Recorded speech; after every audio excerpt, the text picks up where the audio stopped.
Don't this hit make my people wanna jump? Don't this hit make my people wanna jump? Don't this hit make my people wanna jump?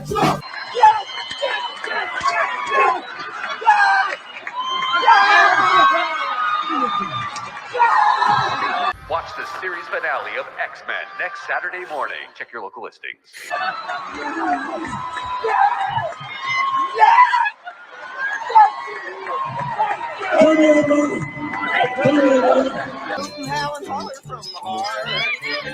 This is pathetic. Where we used to live. Why did you keep the mousetrap? Life could be worse. This is the worst. This is the worst. This is the worst. Mm-hmm. Yeah.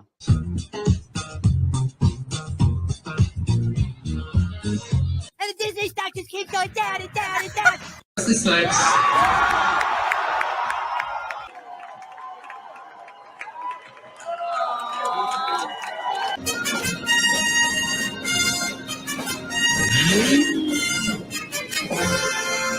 Join in, folks. It's yodeling time. I'm bag of pixie dust. Contraband. They're going to do the Mary Poppins thing. They're going to do it. They're going to do it.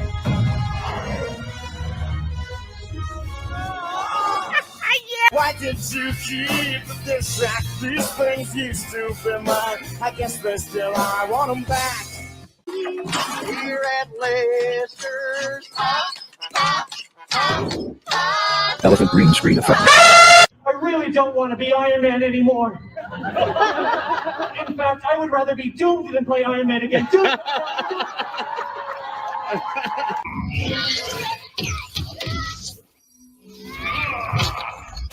Oh, bitch, you killed Kenny. Kenny. You fat hoe. I get it. I'm not persecuted. I'm just an ass.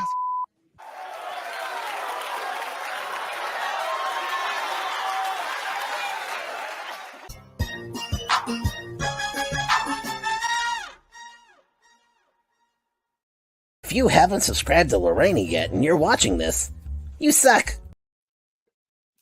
Hello, everyone, and welcome to my channel. I'm Reina Creole, of course, always bringing you that spice when it comes to pop culture and sci-fi analysis, and I keep it real when it comes to theme parks. But this show is all about the spicy takes and the hot conversation of all, well, not everything, because it's too much, but let's just put it this way. The stuff that's gotten on my radar with respect to pop culture this week. And of course, the big news is San Diego Comic-Con. And, well, Marvel pretty much did it big, didn't they? So we're going to talk about that. We're also going to talk about an update with regards to the Gina Carano lawsuit, hot topics, and of course, we're definitely talking about a little movie called Deadpool Wolverine, I think, that made more money than Scrooge McDuck could swim in, I'm guessing. We're going to talk about that too. But before we get started, I want to introduce my special guest, Douglas A. Burton. He is the author of The Heroine's Labyrinth. I hope I said that right. You've seen him on Retro Nerd Girls channel. So usual, when I see people on other channels that I like, I poach them. So welcome, Douglas, to the Spice Lounge. How are you? Excellent. Thanks for having me on, Lorena. Oh, you are more than welcome. More than welcome. So glad you're here. Oh, I'm super excited to be here. And the topics are pretty juicy today. So this is good stuff. All right. Well, I'm looking forward to getting into those topics. Gonna have the usual suspects when they can drop in. They'll drop in, say hi. But before we do that, let's see. 14 of you folks here watching, I definitely want to say thank you to Ruby Hoove. I love that beautiful, beautiful little Maine Coon cat that you have there in your avatar. She has gifted one Reina Creole membership. So thank you so much for sharing the love that way. And D Nice Gamer says thank you for that membership. You guys, with membership, there's so many cool additions. You get special member emojis to throw out. You get access to posts, certain videos, depending on what level that you are. And we also have our TV and movie club. So speaking of TV club, we're watching the last episode of season 2 of House of the Dragon on Sunday. And you guys are probably going to get sick of seeing me on Sunday because Sunday afternoon, we're going to be watching Godzilla -1 minus color. Oh, We're all going to be watching that one together on Sunday at 2 p.m. Eastern. So if you're a member, you get access to all that stuff. And speaking of access, hey Vash, how you doing? Doing pretty good. I do apologize about the delay. Had some issues here at the homestead that we had to go ahead and sort out, but I am so glad to be joining both of you. It looks like Lorena, thank you so much for having me on, as always. Looks like I'm meeting a fresh face for the first time. Hello, nice to meet you, Vash. Hello there. Nice to meet you. Man, the Spice Lounge. I'm telling you, it's like returning home. It really is. I like that. Yeah, I like to make it that, kind of that way. Right on. I do appreciate it. All right. Well, now that we got Vash here in the house, let's see who else we've got here. Let's see. We have got, and again, Ruby Hoop, thank you so much for gifting that membership. I see Snorter Poopus who says, hello, humans and other critters. Well, hello to the polar bear from Pinellas County. We have got Mark Daly who says, greetings from the capital of Florida, aka South Georgia. So we're there in Tallahassee. Yeah, that's an interesting place to be. Panhandle. It's not its fault. It's the home of the I'm so going to get in trouble for this. Oh wait, no, Scott's not in the chat. Florida State. That high school football program in Tallahassee. So our Gators, man, I got to talk about that. Hey, Coach O Dragoon says, greetings, everyone. Well, greetings.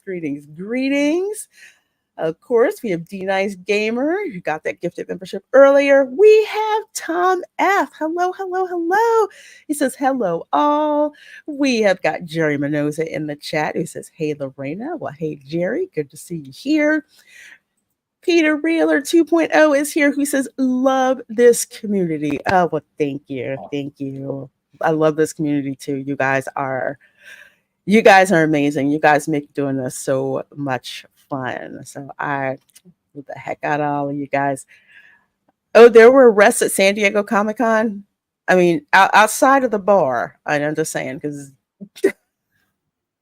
conventions, I have to ask this question. Have you two gentlemen ever been to a science fiction convention? Yes, in Orlando, but it's been a while. It has been a while. I've been to San Diego Comic-Con. I have also been to the D23 Expo. They were definitely experiences for sure. But but ones that I can leave for my betters to enjoy on my behalf. I'll back away slowly. How about that? Yeah, they've changed an awful lot over the last 10 years from what they used to be, what you would expect to see, and what you would experience now if you went. They're really two different worlds. Yeah, they are, like with going to Dragon Con, which I haven't been to in quite a long time, and friends are like, come on back and visit. I just remember the Atlanta police cleaning everybody out of the bar at 4:00 in the morning, kick everybody out. Yeah, it seems less like something you go to and graze and more like Mardi Gras. Like you got to be up for it and you committed, Always something going on, and karaoke with actors from Babylon 5. That's an interesting story I shall have to tell another time. Oh, Hey, wow. Bosco Scenario says, hey, Benita, been a minute. Hope you're well. Well, I'm doing great. Glad to see you here, Guy Scar. Guy Scar's got an awesome channel, so make sure you check out the Bosco Scenario.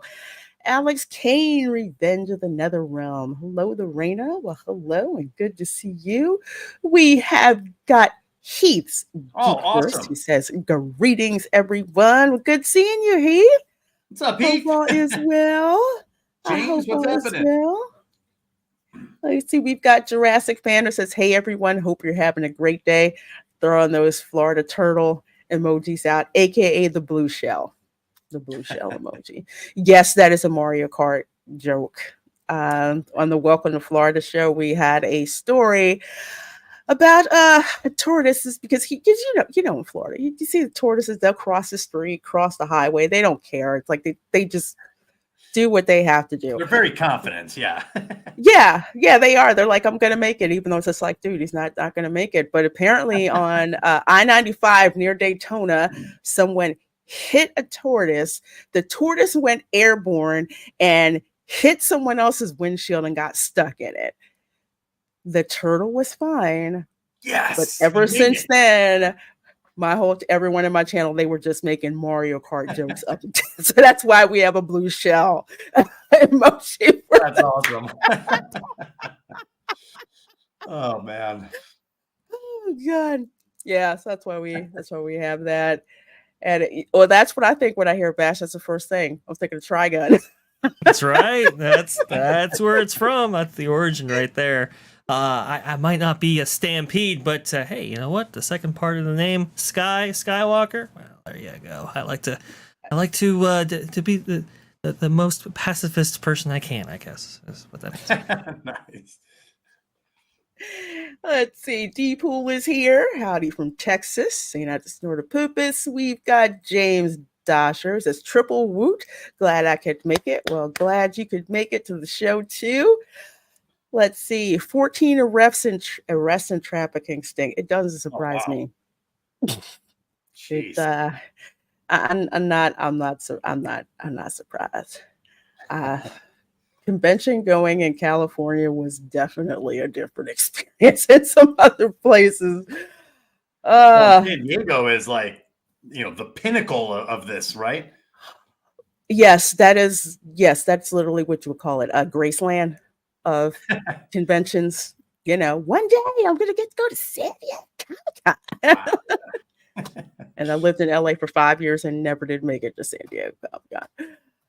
Bacon Gaming says, looks like Doug is being introduced into the broader pop culture YouTube conversation. It's about time.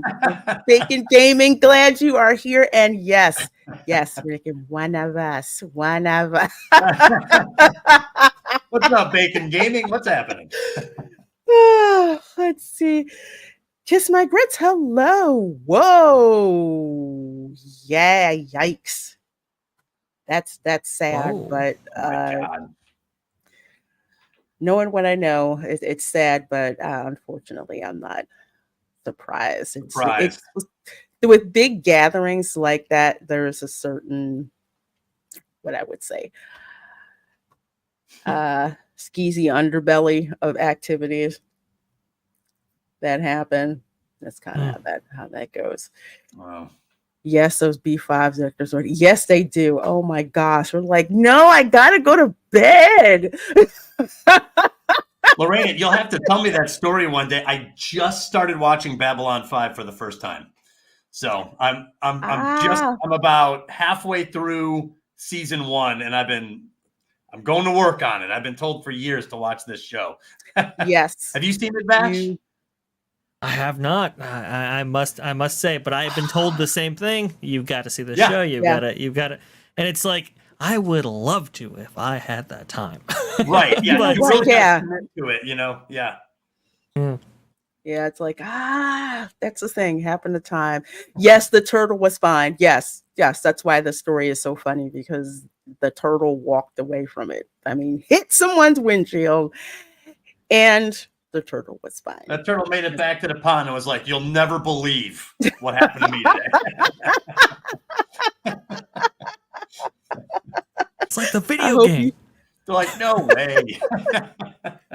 I hope you didn't say that to Jerry Doyle. Oh, no. Jerry Doyle, God rest his soul. Oh my gosh. Jerry Doyle, he freaking loved Florida. I voted for him when I lived out in Cali, but he was like, "Yeah, I love coming to Florida. You could do stuff here you can't do, in California. You want to go some dive bar, eat crabs, butter going down your fingers. I mean, you can do that in Florida. And Cali, look at you like you're crazy." Oh, wow. And I credit him with the phrase "high cost of low living." When people would ask me about what it was living in Los Angeles, I said, yeah, to quote Jerry Doyle, high cost of low living. Brutal. That's why those cast members were striking. Oh, yeah, snort a poopus. Yep. And I'm actually going to the holiday Matsuri here in Orlando, the end of the year. It's insane. Wow.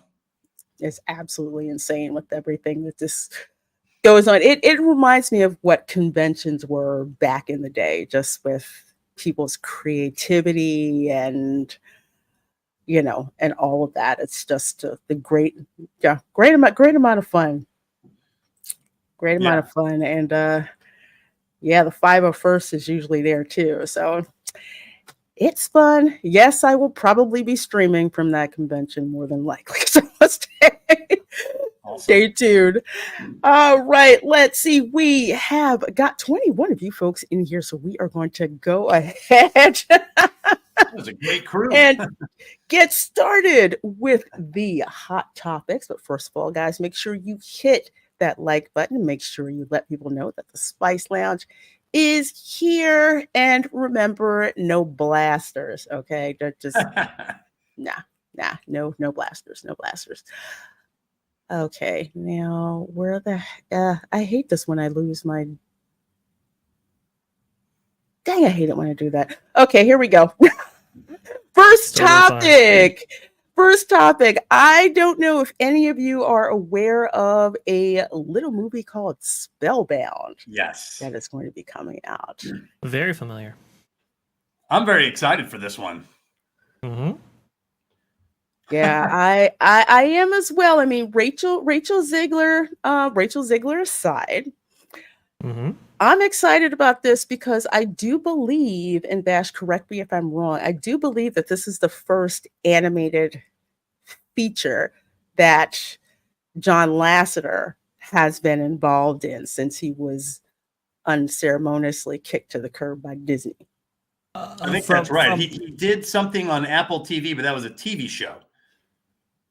Right? Is that right? So, well, there was also Luck, I believe. Luck. He had That's what I was talking about, was Luck. But that wasn't a feature with a, or was it? Was that a feature film? It was a feature, but John kind of came to that late. This is kind of the first where he's been able to kind of, let's say, sprinkle the John magic from stem to stern. Okay. So that's kind of the big difference here. This has been in production for quite a while. I have more information about this than I can even share on stream, but please do. This has been in the works for some time. I know that they were doing test screenings, and I want to say, if not 2 years and 1 year ago. So this has been, heavily worked on here, heavily anticipated for sure, as one of John's first outings, as we were going over. Alan Menken doing the music on this. Yep. Rachel Ziegler being involved. I know, actually, the screenings actually predate those controversies that we've heard from Rachel. By a pretty fair degree. So I think at that time they were going off of her other performances, and so that's why she was attached to this project. Maybe that wouldn't have taken place, had those controversies been out there before. But she is very talented, and she is lending her voice to this project. So I'm going to be, it's a wait and see approach on that. But I would say that the cast definitely has some Disney vibes. That is for sure. And it looks like they've adjusted the animation style to some degree. Yes. Yeah, I noticed that too. That they're trying to make themselves. They're trying to differentiate themselves. It seems from the original Pixar look, and trying to do something a little different. Yeah, there were some images that I was privy to that suggested that it was closer resemblance to something like Frozen. Mm-hmm. It does seem that they have adjusted that just a little bit, like you said, Doug, just setting it apart a fair degree.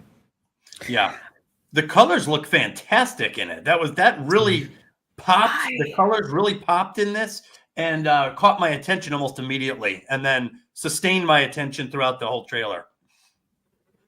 Yeah, with this, that's pretty much the reaction that I had when I saw it, especially what the whole story basically is. It's like this teenager, her parents were turned into monsters, which you see here, I believe, voiced by oh my gosh, Nicole Kidman. I was about to say Tom Cruise's ex-wife, Nicole Kidman, and Javier Bardem. So their daughter, which is voiced by Rachel Zegler, has to find the spell to turn them back before they're monsters permanently. And they act like monsters. They only listen to her. They only listen to the daughter.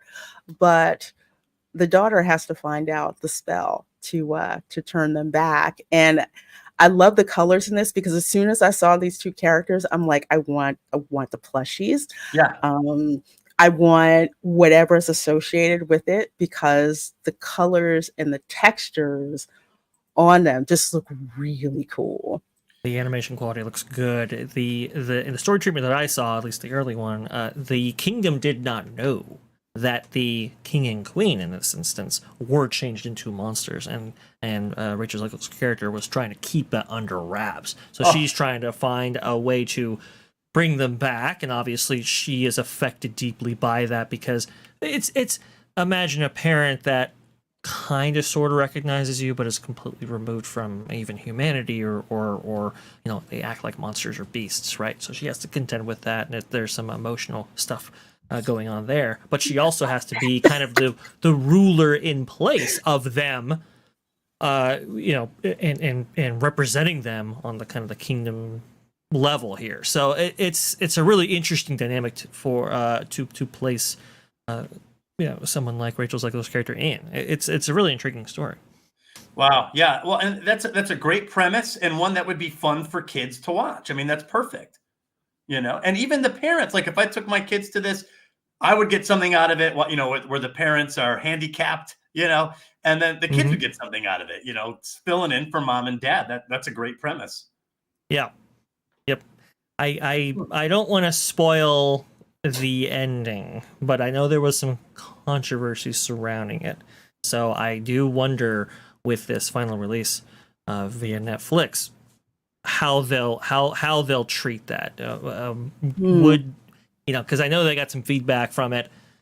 Do they adjust or do they they go forward? That's going to be really interesting to see. Now, I know I can't reveal more, but do you know why they didn't opt for a theatrical release? I think they were trying to, and then when the Apple deal fell through, and when they went to Netflix, which is essentially Netflix has no ambition to be in the theatrical space almost at all, whereas I think Apple was, but they didn't want to necessarily keep bankrolling Skydance animation. So when they changed hands, I think the plan changed there, which is kind of unfortunate because I know John himself and Skydance Animation was really pushing for a theatrical release.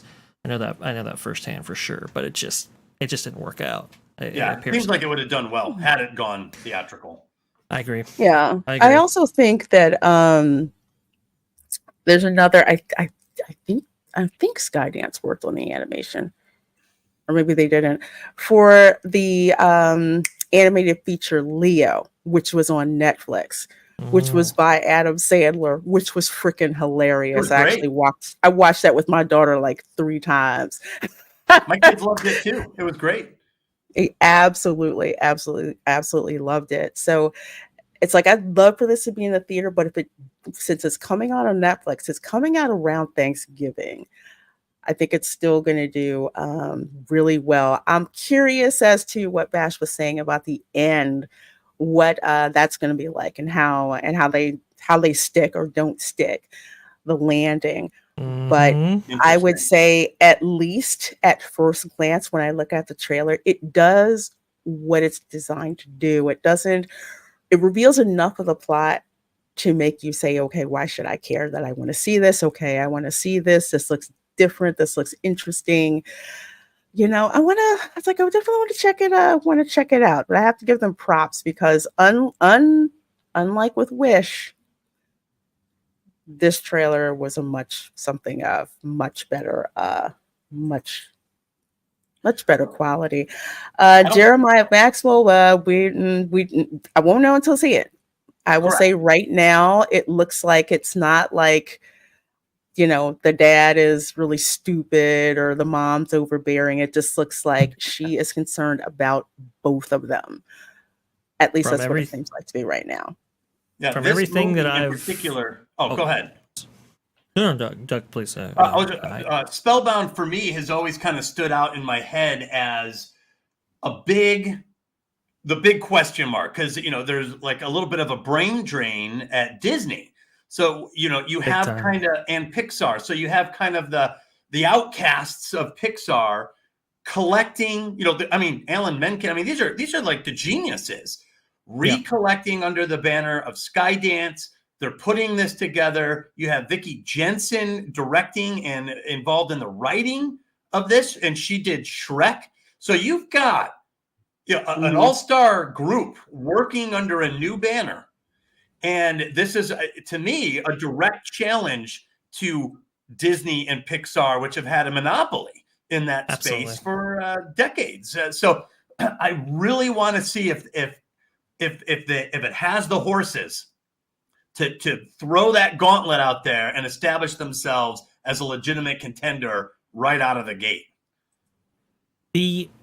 From what I've been told, the ending was modern, but throughout the film, there was practically no wokeness to speak of. Now, if you scroll back in this trailer, you'll see a pair of kind of magical creatures that assist in, which is like they're on her quest here.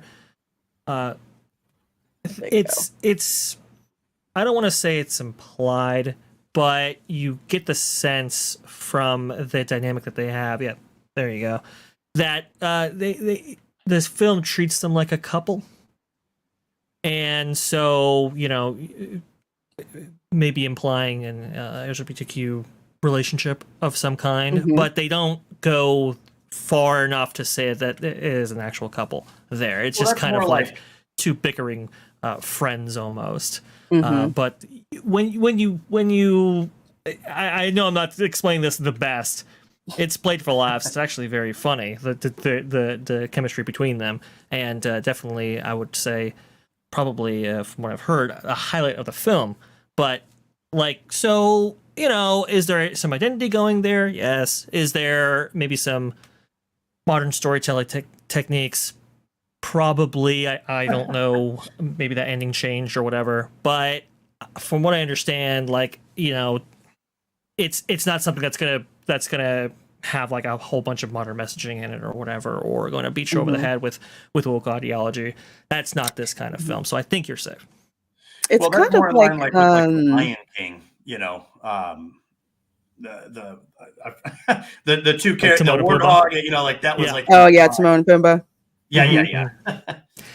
I'm thinking it's kind of like I'm thinking it's kind of like Onward, where they had kind of like a reference. It was just dropped in, or like, oh yeah, my girlfriend, her kids are doing X, Y, and Z, and they just kind of dropped it in there and left it.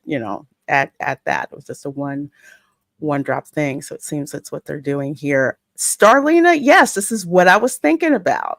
It sounds reminiscent of Spirited Away, which would not surprise me, considering and I think this is true.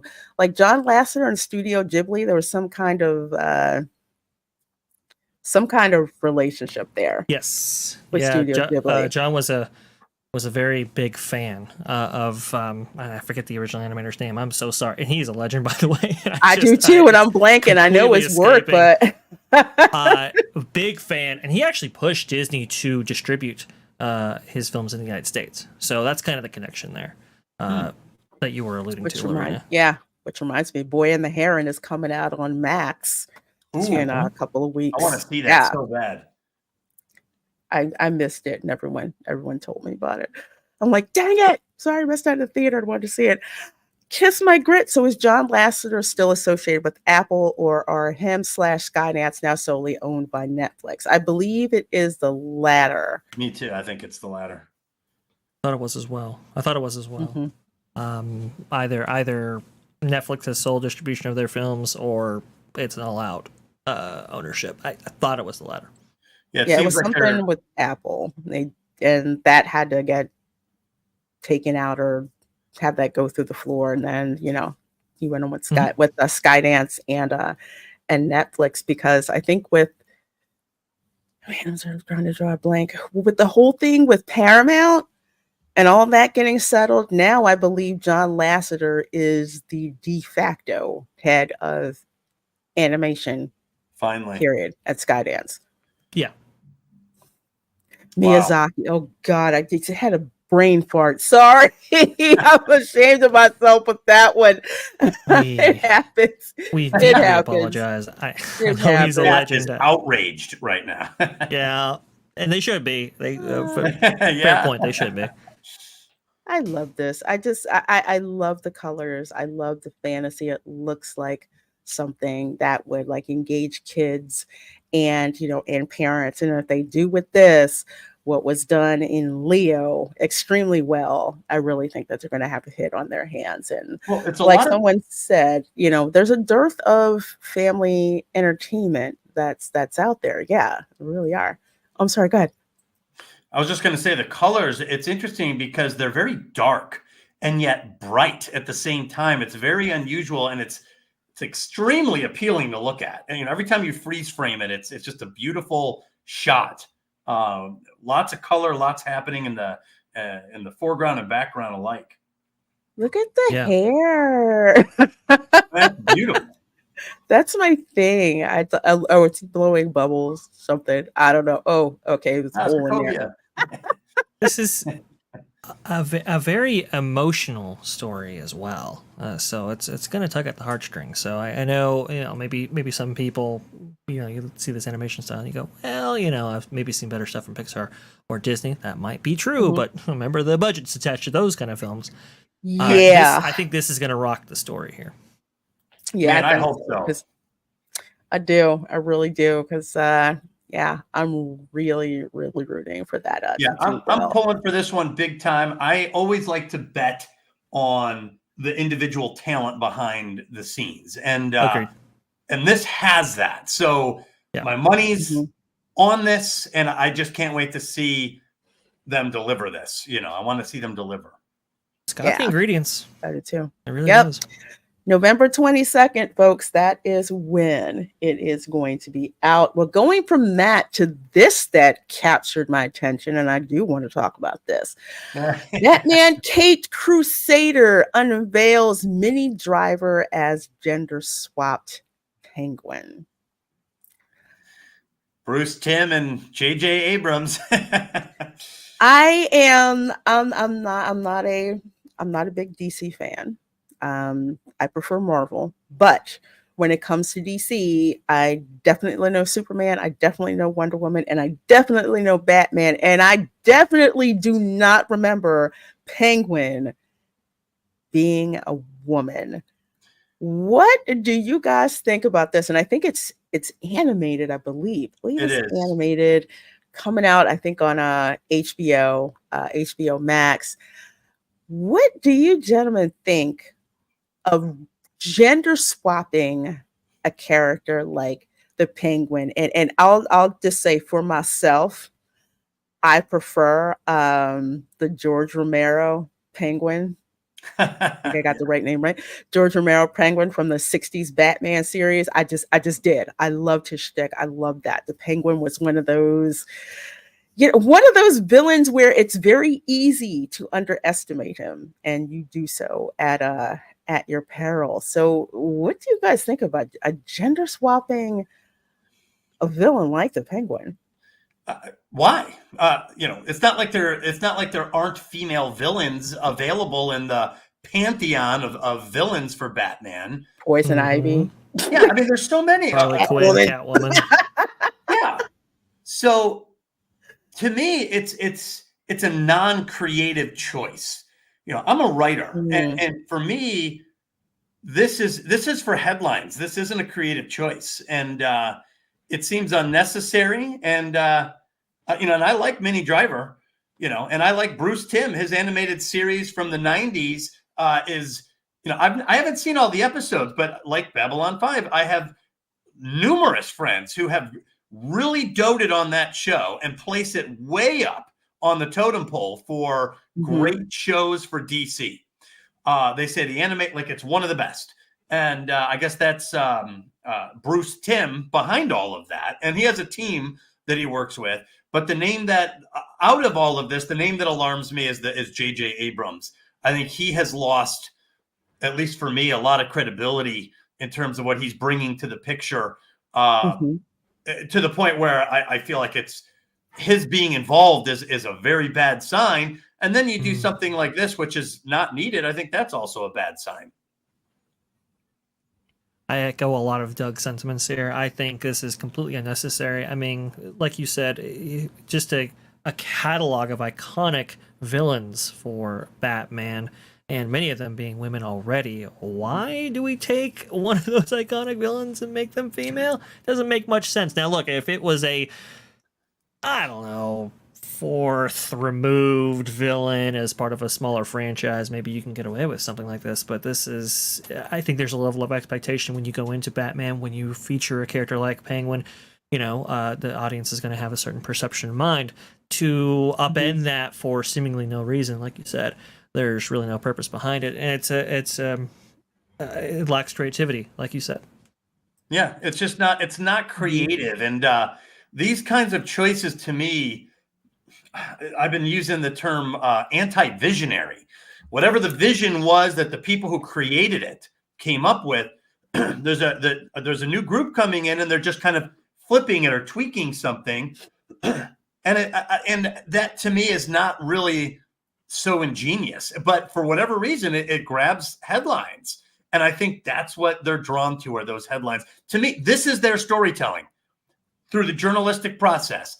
They're telling their story through headlines. They're not really thinking so much about the scripts.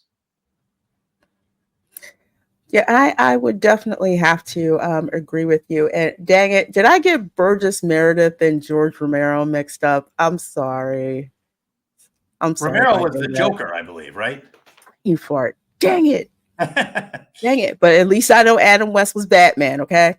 Oh, yeah, he's great. He's a legend.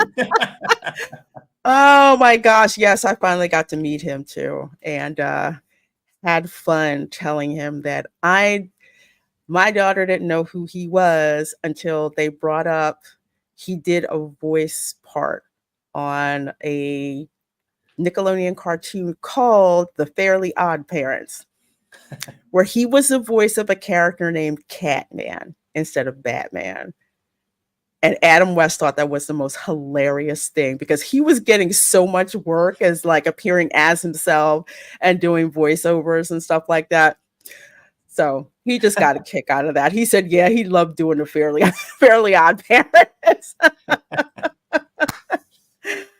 But you're absolutely right. There was the only time that I heard they were going to gender swap a character, and I was like, I don't know about this, was when they gender swapped Starbuck for the Battlestar Galactica reboot. And they didn't really make a big deal about it. They just said, yeah, and by the way, Katie Sackhoff is Starbuck. And it's just like, why are you going to gender swap Starbuck? But once you saw the show and saw the acting, it was kind of like, okay, they're doing a different take on Starbucks. So that went over okay. But then again, that was like, I think 15, 20 years before this. Now with the environment that Hollywood is in, now it's just, you're just doing it just to do it. And then you have Minnie Driver talking about how great the character is. It's kind of like, we really don't care right now because you're doing this, just like you were saying, Douglas, just for headlines. And I believe at San Diego Comic-Con, it didn't go over well either. Well, and it's not like they're earning our trust with all these swapped characters. If they had a track record of changing characters and giving us a new look, because I think that's the initial spirit behind this. Let's have a different take on that. If they had a track record of success with that, then this might be interesting. Because Lorena, you just said it's not impossible to do and pull it off. It's not impossible, but their track record is poor, and the trust between the writers and the audience is low. So something like this, you start to stack the deck against the show, as people anticipate a poorly delivered product, Mm-hmm. Yeah, that said, it could, maybe it'll be great. Maybe they pull it off, but we'll have to see. Yeah, it's definitely not story driven. It feels more like checking the box. And if it's a story driven reason why you're subbing out a character or gender swapping them, I mean, perhaps maybe it could work. But like you said, Doug, they haven't earned the reputation of handling that appropriately. It's just, these things come off poorly. Versus I've seen interpretations from like anime or manga, for example. I know. Mm-hmm. Oh, what is it? Going from, it's ironic. We were just talking about Trigun. Trigun was relaunched under, I think, a Trigun Stampede, I want to say. Yeah. Yeah, right. Yeah. They subbed out one of the gals, though, one of the journalists in that show. With an entirely different character. It wasn't even the same character. It wasn't even a gender swap. It was just and it changed the dynamic of that group quite considerably. And in that instance, I was like, okay, well, they're telling a different take on this story right here. So, I mean, there are times when these things could seemingly work. I'm not saying that, I'm entirely against this, but this is that kind of character. This is an iconic villain. It serves no purpose really, especially when you have a cast of villains like Batman does. Yeah, I mean, come on, it's ridiculous. And if someone just said, why not just create a new character who is the head of a gang or an organized crime, and have it be a woman and invent a new character? At least then you're taking a chance with something new. You're attempting to write in a new character. But when you just add an A, Oswalda, and you're like, well, this is a new character. Well, not really. You haven't done anything. You haven't done anything. There's no work done there at all. Didn't Batgirl do that? The CW Batgirl that had come out previously. They did it with I believe Alice was her name, the villain. Anyway, what I'm saying is I don't know. Create a new character rather than taking an established one and change them considerably. Unfortunately, I watched it. Yes, Go and Shogi. Yes, they did that to Trigun, and I was really pissed off about it. They should have had my girl with the big gun, and they decided that they weren't gonna do that. It really changed the dynamic quite considerably, didn't it, Lorena? That was crazy. Yeah, it was nuts. Millie was the one. Millie and yes. Yeah. But the other one was the kind of the head of the show, right? She was the bossy one, and then she was getting bossed around by this new character. That was crazy. That was different. That was a different way to go. It sure was. Well, thanks. Let's see. Hey, Nita, good to see you. Good to see you. Elisa, good to see you as well. So, yeah, I'm not really into DC, so this is something that if it was not gender swapped, I probably would have eventually checked it out. But the fact that they just throw it in your face like this, I'm like, nah, next. Yeah. Next. Well, Bruce Timm and his team, though, do have a good reputation. So there is that going for it. I would say that Minnie Driver's a great actress. So there are some positives underneath, but we've seen that not pay off in the past. So I don't know. My optimism would be low. Well, there's somebody who I definitely want to hear their opinion, and Views with Hughes is with us. How are you doing, my dear? Starting to feel better a little bit. Other than that, I'm fine. How's everyone doing? Douglas, nice to meet you. Vash, where you been? Likewise, nice to meet you as well. Hello there, Hughes. What is going on there, sir? He's just staring me down. Very, very good to see you, sir. Everybody in the chat, if you're watching this right now, if you're in the chat, if you're doing well, drop a red heart. I like that. That activity. Well, Hughes, have you heard about this? Oh yeah, I have heard about it, and I was listening into the conversation and everything. I'm not sure if anyone said this, but I guarantee you, like, there's like any reason that they probably decided to go ahead and do a gender swapped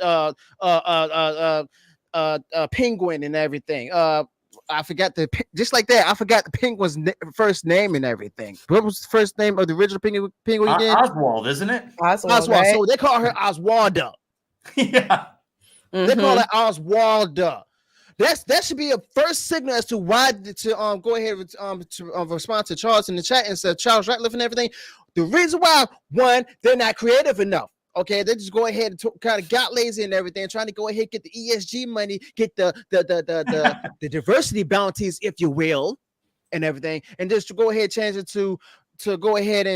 it to Oswalda because they lack creativity. Okay, that's why he's one. They didn't go ahead and go Rings of Power and everything, go ahead and create their own characters and stuff that didn't come from comics books or the books and stuff. No, they decided to go ahead and take the lazy ride around, go ahead gender swapping, possibly even race swapping and everything. I wouldn't even be surprised if Poison Ivy is a black woman. A black female lesbian, if you ask me. She has to look butch, though. I mean, she can't be beautiful. Exactly. But it's like with that. Yeah, but it's like they simply put, it's like to get their diversity bounty, they decided to go ahead and get lazy and not be creative at all. Okay, and I for one would like as soon as they say this is going to be on. Thank you, Mark. As soon as they decided to go ahead and bring this to Amazon Prime Video, I'm like, oh no. I can already tell it's gonna be Wheel of Time all over again, Rings of Power all over again and stuff. And simply put, like over it, like he said in the chat, over in Hollywood and stuff, there's no more creativity out there. Okay, all the creativity are for people who either left Hollywood and stuff to go ahead and start studios in other places and stuff. Even in Georgia, they're more creative than Hollywood. All right. And I'm talking about the Tyler Perry studios. He might repeat the same thing over and over and over again, but he's doing it creatively, though. This is true. I'm talking that about him. Hey, y'all talking to a movie nerd right now. Okay, if you don't ask me, go ahead and ask Coach Casino because he had me on his live stream on Friday night. He was surprised with the amount of stuff that I shared with him. All of this started with me, me basically watching movies with my dad in my childhood, but that's a different story for a different day. Batman King Crusader. I'm wondering how many, I guarantee you it's going to have low ratings for streaming and stuff. I just want to know how low it's going to go. Can it get down low? Low. How low can it go? But still, going to even show up. Yeah, exactly. But still, the thing is that everybody should have seen this coming and everything because they did the same thing with the Wheel of Time. They did the same thing with Rings of Power. They're doing this, and guess what? It's a good thing that there's rumors or news reports from saying that War 40K and stuff is not going to be done and stuff on Amazon. Might be pulled off. That's actually doing some service. That's doing Henry Cavill a favor. That's doing us Henry Cavill fans a favor as well. So yeah, I'm like, yo. Why are you doing this? It's basically the same way as Disney and everything to go ahead and race swap, gender swap all the characters and stuff because they lack creativity. I got money and stuff. Yeah, they don't seem to be deterred by the ratings. I think they like the headlines. I think this is what they're writing. Like when we think if we're writing, we're imagining the audience. They're imagining this moment right here. This is what they're writing for. They're writing for the headline. They're not writing for the audience. And, time and time again, the ratings come out. They're dismal. And there's another season coming. It's really bizarre. Oh, yeah, don't you know? It certainly is. So thank you, Go and Shogi, for becoming a YouTube member. We're going to segue on into some more dismal Disney. Now, I'm taking this on complete face value. from this person on X. So I guess it's Ginny Loves Iandor. Well, apparently she had a very interesting run-in from the way that she is telling it with a cast member at a Disneyland. So what she says is, so while I was at Disneyland, the piano player came out on Main Street, which is usually happens. I know at Disney World, you usually have the piano player at Casey's, Casey's hot dog stand, and he'll just, he'll do Disney Disney songs and all of that, and usually, he'll take requests at the same time. So I think it's the same thing that happens at Disneyland. Vash can correct me if I'm wrong. And I asked him to play Zippity Doodah, in which his response was no, because it was canceled and it's racist, and that's why we don't have Splash Mountain anymore, and you'll get over it, as I teared up. I got a question. What's his race? Yeah, I was curious too. It's either he's a black man and everything who assumes that a lot of marginalized racism or systemic racism and everything, or it could be a white man with white liberal guilt and stuff. Okay, which is white with his white privilege and stuff, or it could be a white woman that decided to change the place for the other team and everything. Either way, I think she said it was a man. Yeah, I think she indicated that it was a man. Granted, this is his response. Yes, that's it's the response that you're getting back. I've never, although I will say, with how the quality in cast members has gone down over the years, it does not surprise me. But what surprises me is just how much of a pushback this is. Not we really prefer that we wouldn't play it, but it's what a guest requests of you. I'm about to follow her. It's an optimistic song, and it was sung by James Baskett. So you're really removing him from the picture by getting rid of this song. So I feel like they're punishing the wrong people. He won an Academy Award an honorary Academy Award for this. The song won an Academy Award for this. He was very proud of the song. So to me, I feel like he should not be removed from the picture like this. That's part of his legacy, is that song in a positive way. So I don't know. I feel like that's one take, and they're treating it like that's like there's one right answer to how we should feel about a song like Zippity Doodah, and they're not allowing for other opinions or attitudes. Ray Charles sung this song. I believe Will Smith rapped this song for Disney on one of their anniversaries.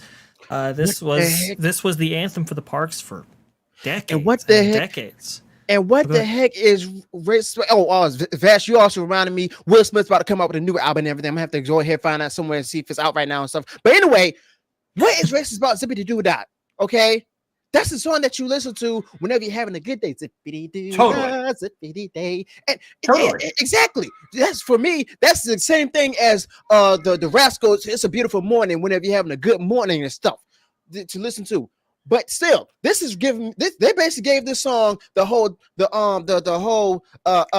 Splash Mountain treatment, as well as the whole. And for those of y'all who are my sports fans and stuff, who are Redskins fans, like they go ahead and what they did with the Redskins name and trying to change it to Commanders and stuff. And funny to say about that. Forgive me, this is off topic, but the principle still applies. Redskins was originally from Boston and everything. They named the team after this one member from the certain Indian tribe and everything, and he was appreciative of that. Right. I bet people didn't know that. Well, I think there's a group suing Washington to restore the name because he's an actual person who was being honored. So I have heard that there's a lawsuit involved in that. Also, funny story. The team colors are red and yellow and everything, and their commanders, they're short for commies. You do have people being offended on other people's behalf. I believe the origin of why Zippity Doodah is racist goes back to like this idea that it somehow has some association with a song called Zippity CONN, COON. Sorry, I don't think I can say that. I've on never heard. YouTube. But I think Dave Smith put that to bed, the old archivist and historian for the Walt Disney Company, back in the day when he said that Walt came up with the lyric, Walt came up with the song, and it had no association that he could find to that other song. And if you listen to that specific song, it doesn't sound anything like Zippity Doo Dah. So it has this kind of loose affiliation with something that may be considered racist, and that's why we have to throw out the song entirely. It's tenuous at best. I mean, it really is. There really is no reason why these. Go ahead. I think you gotta let people have their own take on it.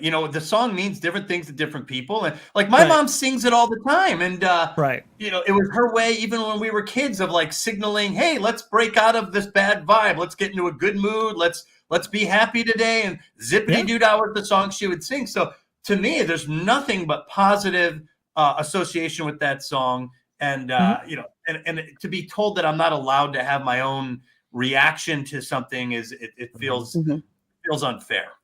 You mind if I was going to say, sorry, Vash, I'm going to read this again. So while I was at Disneyland, the piano player came out on Main Street, and I asked him to play Zippity Doo Dah Zippity Day, which his response was no, because it was canceled and it's racist, and that's why we don't have Splash Mountain anymore. And you'll get over it. As I teared up. You know who I blame for this? LaTondra Newton. Yeah. Y'all remember her? Oh, yes. Oh, yes. Yes. I guarantee you came from her. I blame her. She's gone. Y'all better play that song again. There's a huge cultural shift.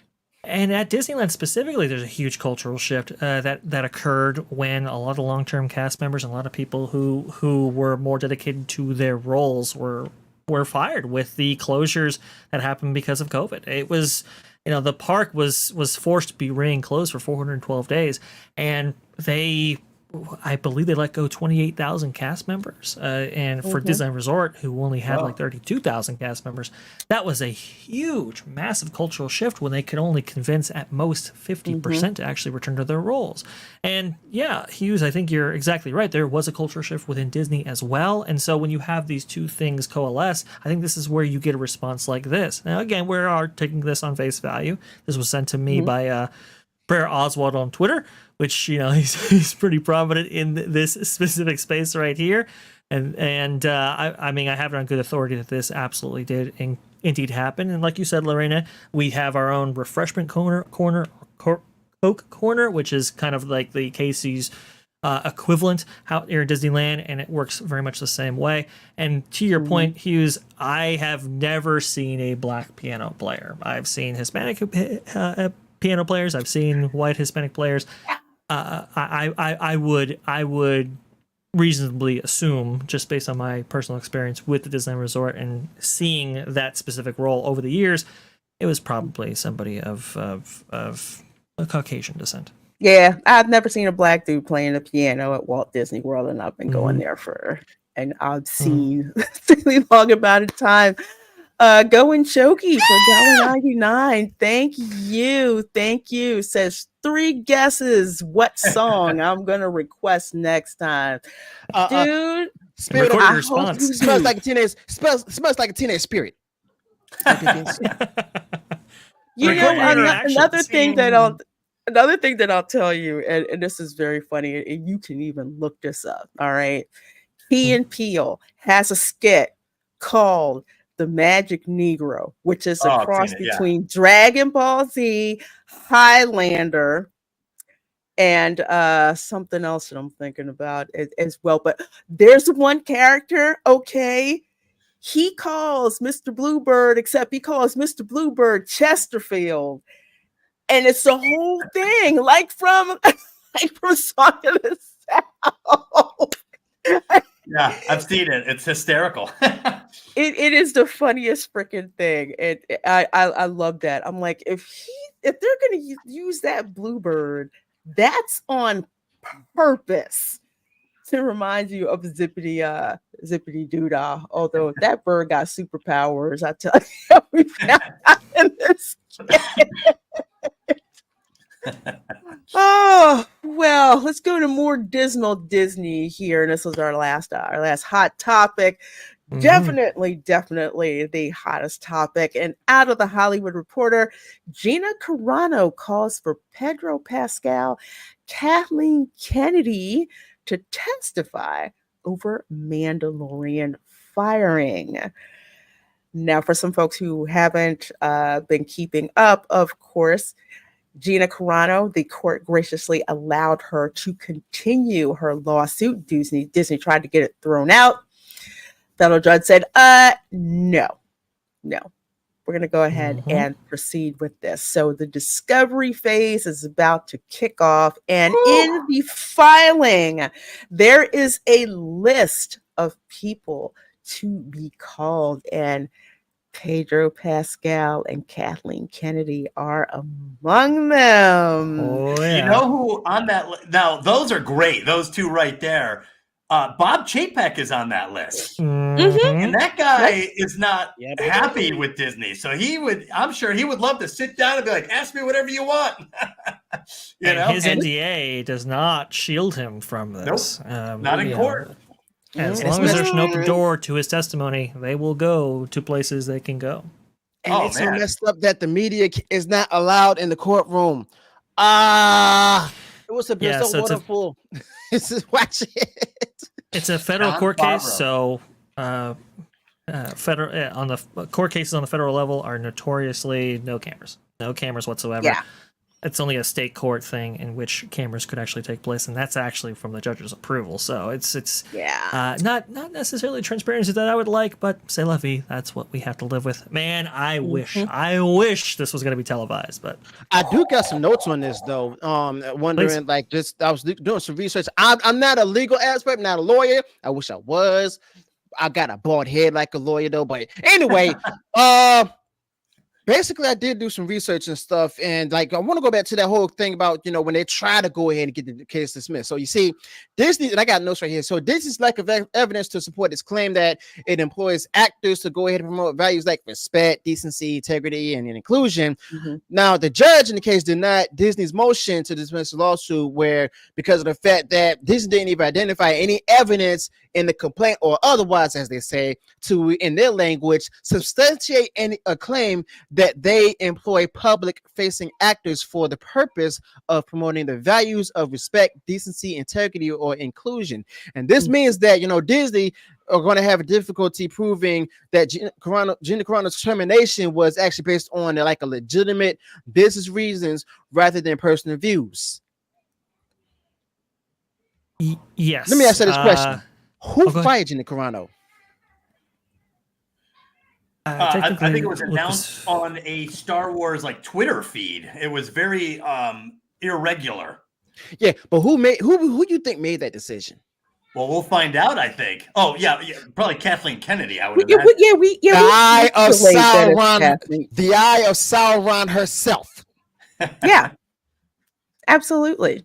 Did not renew her contract, and said no. Nope, she's gone. Well, but with this, we'll find out who posted on Twitter or X. Who posted it? Who told them to post it? Who crafted the language? And we're going to start to see how this weird backdoor system works, I think. Oh yeah. Yeah, because that popped up on X. Then the Hollywood Trades picked it up, and notice it was dropped on a Friday, late on a Friday. Yeah, that's when that news was dropped. Yeah, so I believe I have the order that the what is it, the Disney's failed motion to dismiss the actual case itself, delivered by the judge, and she says this: in addition to the First Amendment's explicit free speech guarantee, quote, implicit in the right to engage in activities protected by the First Amendment is a, quote, corresponding right to associate with others in pursuit of a wide variety of political, social, economic, educational, religious, and cultural ends. Government actions that may constitutional burden associated with freedom may take many forms. Regulation that forces a group to, quote, accept members it does not desire is a clear example of the type of intrusion into the internal structure of affairs or of an association that may burden the organization's constitutional freedom to associate. And it goes on to say the right to associate for expressive purposes is not, however, absolute. And it also says that, look, just because you're under the employ of a certain organization does not, as Gina Carano, you don't forego your free speech rights. But because you're an organization that does business in California under the Unruh Act, which was made to protect artists specifically from being blacklisted because of associations with maybe communist ties and so forth. Again, this was during the McCarthy era. You are essentially bound to that. What Disney was trying to argue was, well, we have a First Amendment right in who we employ and who we have represent our brand. And it's like, well, that doesn't necessarily extend because of the Unruh Act provision. That's a very specific circumstance in California law that forbids you. And who actually came up with that First Amendment argument? Well, it was Daniel Petrocelli representing the Walt Disney Company. And Daniel Petrocelli is very interesting because, well, he used to be Harvey Weinstein's own old attorney and told one of his victims after he had victimized her that if you ever come out, well, we'll just drag you through the mud by your hair. So that's who Daniel Petrocelli is. And he's been stacking up L's for the Walt Disney Company ever since. In fact, his most recent L was, well, the First Amendment case against Governor Ron DeSantis that got thrown out. So again, it's just hilarious. It's just very, very funny to me. I think Gina has a very, very good case here. It was really great to see that the judge was open to seeing this thing through. And now that it's in the discovery phase, I mean, all bets are off. She about to get rich. She about to get her roll back. She about to get. I can't wait to see this. Disney does not want this to go to court at all. Although I wanted to go to court, I wanted to go to jury trial, just like Gina Carano requested, because to get into the inner workings of Disney and how they wound up doing this, and they haven't done it to anyone like this before. I just want to see what the deal is. Because look who she's got. Well, she's got on her list. Oh, yeah. Let's go over. Oh, go ahead. Sorry. They're going it. Well, of course, it's her. Bankrupt. It's like having a gold card. You know, it's never ending. Keep charging hours. Keep charging hours. Just keep going. Keep going. Keep going. You know. And granted, Disney has the kind of money where they can drag cases out for years, because that's what they'll usually do with people to make them run out of money. However, Elon, that's like the equivalent of Scrooge McDuck. He's got plenty of money. He's still making money while he sleeps. He's in no hurry. Any move. Yes. Yep. Yeah. Hey, quick question. Back then, did Elon Musk ever talk did he ever have any beef with Twitter back then and stuff like he does with Disney right now? No. Back in that day? No, just back then in general, but not that I remember. I think the only time X or Twitter got to his attention was when people were bringing it up. Just the egregious suspensions and silencing of free speech, because Twitter couldn't decide if they were a publisher or a platform. They wouldn't really answer that question. And then somebody said, Elon, you should buy Twitter. And he said, how much is it? Yeah. I remember that. And also, Go and Shogi stole my line in the chat and says, can't spell that lawyer's name, Sprintinelli, without the L. I I was going to say that, but they said it already. So like, dang, I can't take it. No, go and Shogi. That's great right there. Yeah, anytime I get to dunk on Petrocelli just a little bit, I like to take my time to do so. It's interesting because this was, apparently this was something, this First Amendment argument right here, and they cite a number of cases in which to levy against Gina Carano and any others. This was a First Amendment argument that they used against multiple creators in this space. And like you said, Lorena, they have a lot of attorney power, and they'll just ride you out right here. Not so fast, not in this particular case. And that's why I think it's just, man, this was crucial to get past this motion to dismiss. And to have this list right here, boy, oh boy, if we don't get a transcript public, we will be FOIA-ing that. That is for sure. Well, I really am curious the level of coordination that goes on because, like you said, the United Talent Agency, they dropped her within hours. So that was big news. So there was, we all sensed the coordination that was going on. Now we can find out how that happened and hopefully put a stop to this so that it doesn't happen to other people. 100%. Exactly.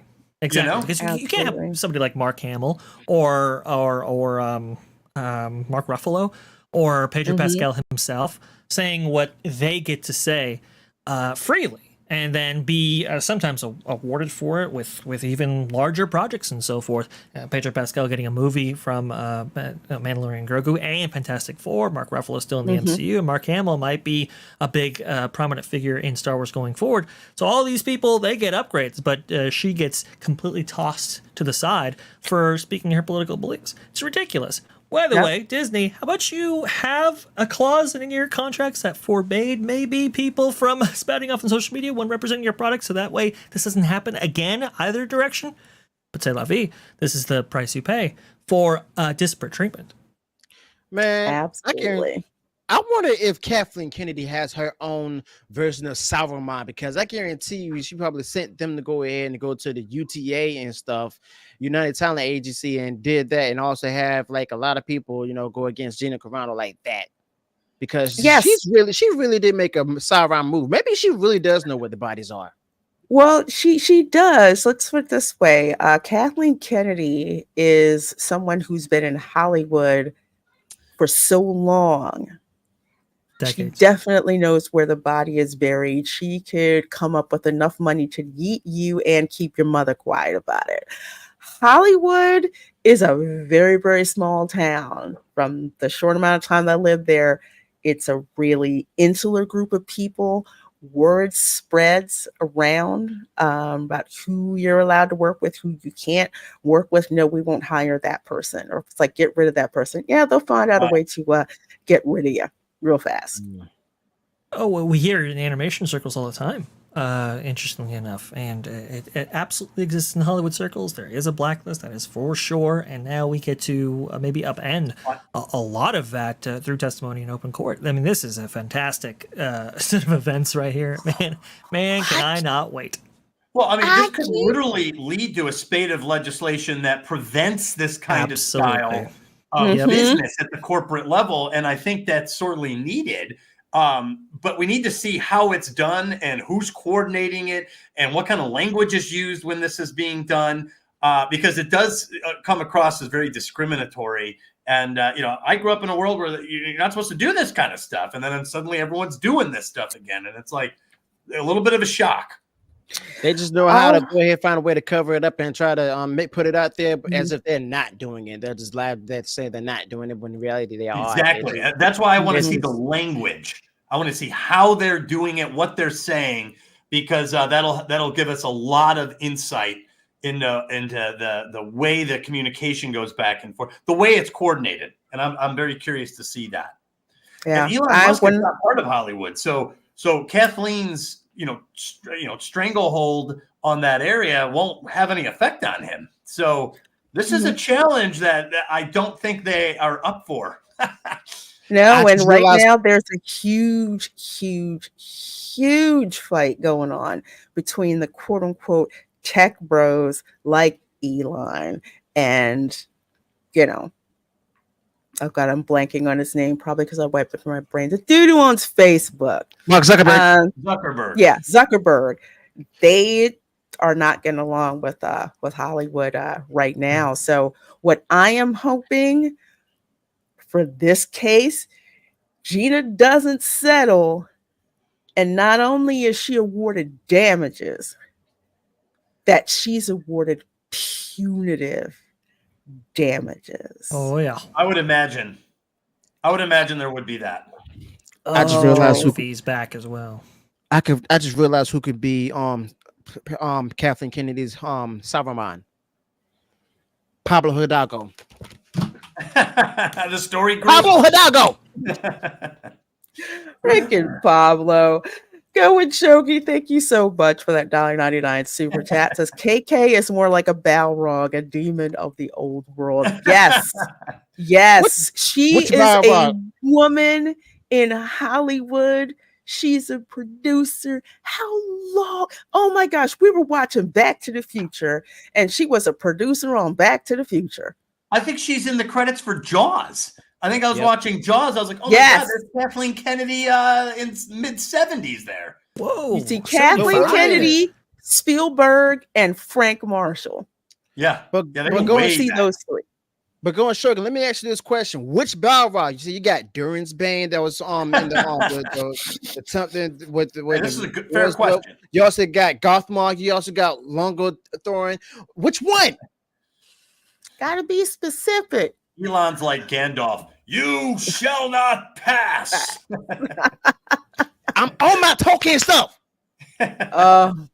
Well, something that's very, very happy to discuss since finally Deadpool and Wolverine came out. I saw it last week. Not only did I see it, but I saw it in 3D because dang it, I wanted the full experience.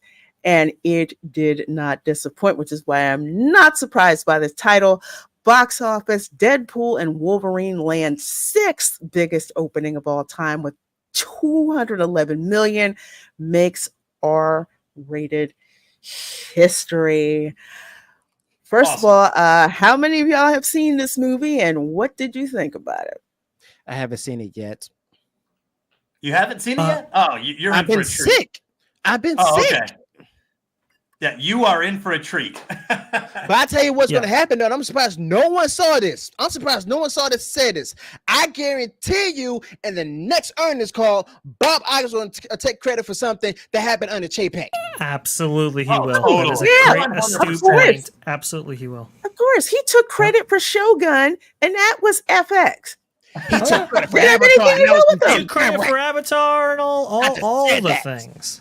I mean, he's absolutely going to do this, and I you know what, Hugh, I believe he's going to go one step further. He's going to say, yeah, our acquisitions of the Fox brands, it really worked out there, didn't it? You know, I'm sure he's going to tie that to it as well, because obviously his legacy is tied to that, whether he likes it or not.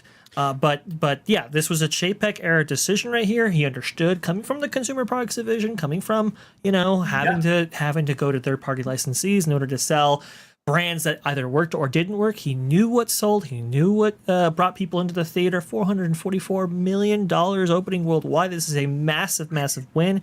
Projections are $500 million on, I guess Wednesday, $600 million. Thursday, $700 million. Friday, it could actually reach $1 billion by the end of the week. There's a lot of momentum going towards this film. Word of mouth is only going to help that along too. Huge word of mouth. I mean, just praise to no end. The memes online. I'm sure you've seen a lot of social media activity surrounding Deadpool. It is absolutely massive. I mean, it's going to catapult this thing to the stratosphere. And honestly, it is. We may attribute it to Bob Chapek, but it's Ryan Reynolds. It's going back to the kind of the old school way of making a comedic Marvel superhero film. Very little, if at all, any woke ideology whatsoever to keep people away. Just a good old-fashioned fun time. Rated R, which is extremely significant for I think it's obvious. But this was a huge success, huge win. And also, I want to say this. Go ahead. No, go ahead, man. I was going to say this. there's going to be shows out there and everything. They're going to be like, well, you all said that, the Marvel got to stop with the whole funny movies and everything. How is that Deadpool a deception? Have you read the comics? He's been busting jokes in there from left and right. And also, Spider-Man need to go ahead. I wouldn't even mind the Spider-Man crack more jokes too. He's a funny guy, but not Deadpool funny, But well, it's totally irreverent, and I'm sure you guys have noticed. But it was very pro Fox Marvel and very anti Disney Marvel. Yeah. So they were very clear about that. And there was like a dividing line that separated it. And if you think about some of the cameos in here, that said something too about who this movie was for. It was for the fans. In terms of culture war battle lines, Favreau, he's like the good guy inside of Lucasfilm. He's on the other side of Kennedy. He was in it. You had. Am I allowed to go full spoilers? No. I would say for the sake of Hughes, even though he was sick, so that is an acceptable excuse. I would say don't go full blown spoiler. Okay. All I'm going to say then, think about some of the other cameos. There are other people involved who are on one side of the culture war for or against studios. And and there was like 4 of them that are all on one side of that culture war, our side. So to me, that wasn't that's so obvious to me. And man, there was one cameo in particular. I thought the theater was about to leap up for a standing ovation. It was, people lost it. They were so happy to see this guy show up. I was glad. It was one of the best theater crowds I've been a part of in years. I thought that my allergy medicine, maybe I might have taken a little too much when I saw who it was on screen, because I was kind of like, is it such a cool moment. And people in the theater lost it. This film, just like with Spider-Man No Way Home, when Andrew Garfield showed up, it was like on that level with this film, just with the way that people were reacting to the jokes. Even Deadpool saying, "Oh, I can't say such and such and such again. I'm not trying to get canceled." He's really gonna get canceled if he had one line. He even said, "Ooh, ableism. The woke mob isn't going to like that." Yes, he did say that. He did say it. It was very clear cut. And you know what else I thought of? This and No Way Home are getting a lot of comparisons, right? Because they're mixing franchises. They're both wildly successful. And I thought about it. I was like, this movie and Spider-Man No Way Home are really not relying on the MCU. The MCU is like the backdrop. It's the older characters that are elevating. Both of these movies are elevated by the older characters, not the MCU character. Yep, 100%. Absolutely. I think that's awesome because Spider-Man No Way Home was, top 10 all time. What was it? It was a top 5 all time film, and this is going to be a juggernaut. This one, people are going to see it again. I know I planned to before I even got out of the theater. I'm like, I got to go back and see this movie again. And with the word of mouth, like you guys were saying, that goes out, the social media campaign in general. I mean, Ryan Reynolds has been out there publicizing this film, and then you've got the product placement that's going on. And here's another thing about this film. Internationally, do you know the country that this movie has made the most money in? China. Really? China. Y'all sound surprised. Historically, they have supported MCU films in the past, but I'm kind of shocked by that because I'm sure there are some censoring going on in that region. Oh man, and Iger is all about those Chinese dollars. He'll do anything. And this one cracked the code, huh? Mm-hmm. Wow. Wow, that's amazing. Are there any major international markets that hasn't come out yet? I don't think so. They talked about I thought I had a bookmark, but I know they talked about China, Mexico. China first, then of course the UK, and then Australia, Japan? and then I think it was Germany and India that have been reported so far. And Japan's But- got to be in there somewhere, right? Yeah, I'm going to numbers right now. I'm You're trying going right now, yeah, because South what I Korea, you got saw some- when it was reported, I didn't see any of the numbers for that. Let's see. How's that? 200 million. because I usually have an international breakdown, but I can't Yeah. load the site for some reason. Man, You have the Hughes, same I issue? can't wait till you see it. I can't wait. It is You so much fun. Let's see. Overseas, China led all foreign markets with 24 million, which is a solid showing. Yep. Then you've got the UK at 22.1 million, followed by Mexico with 18.7, Australia with 13 million, and Germany and India with 10 million each. And this was reported, let's see, 2 days ago at 8:04 a.m. So other numbers are probably in with this, but something else that this article does, and I'm really annoyed at them for bringing this up because I don't think that it's an issue, but of course this is Hollywood that you're talking about.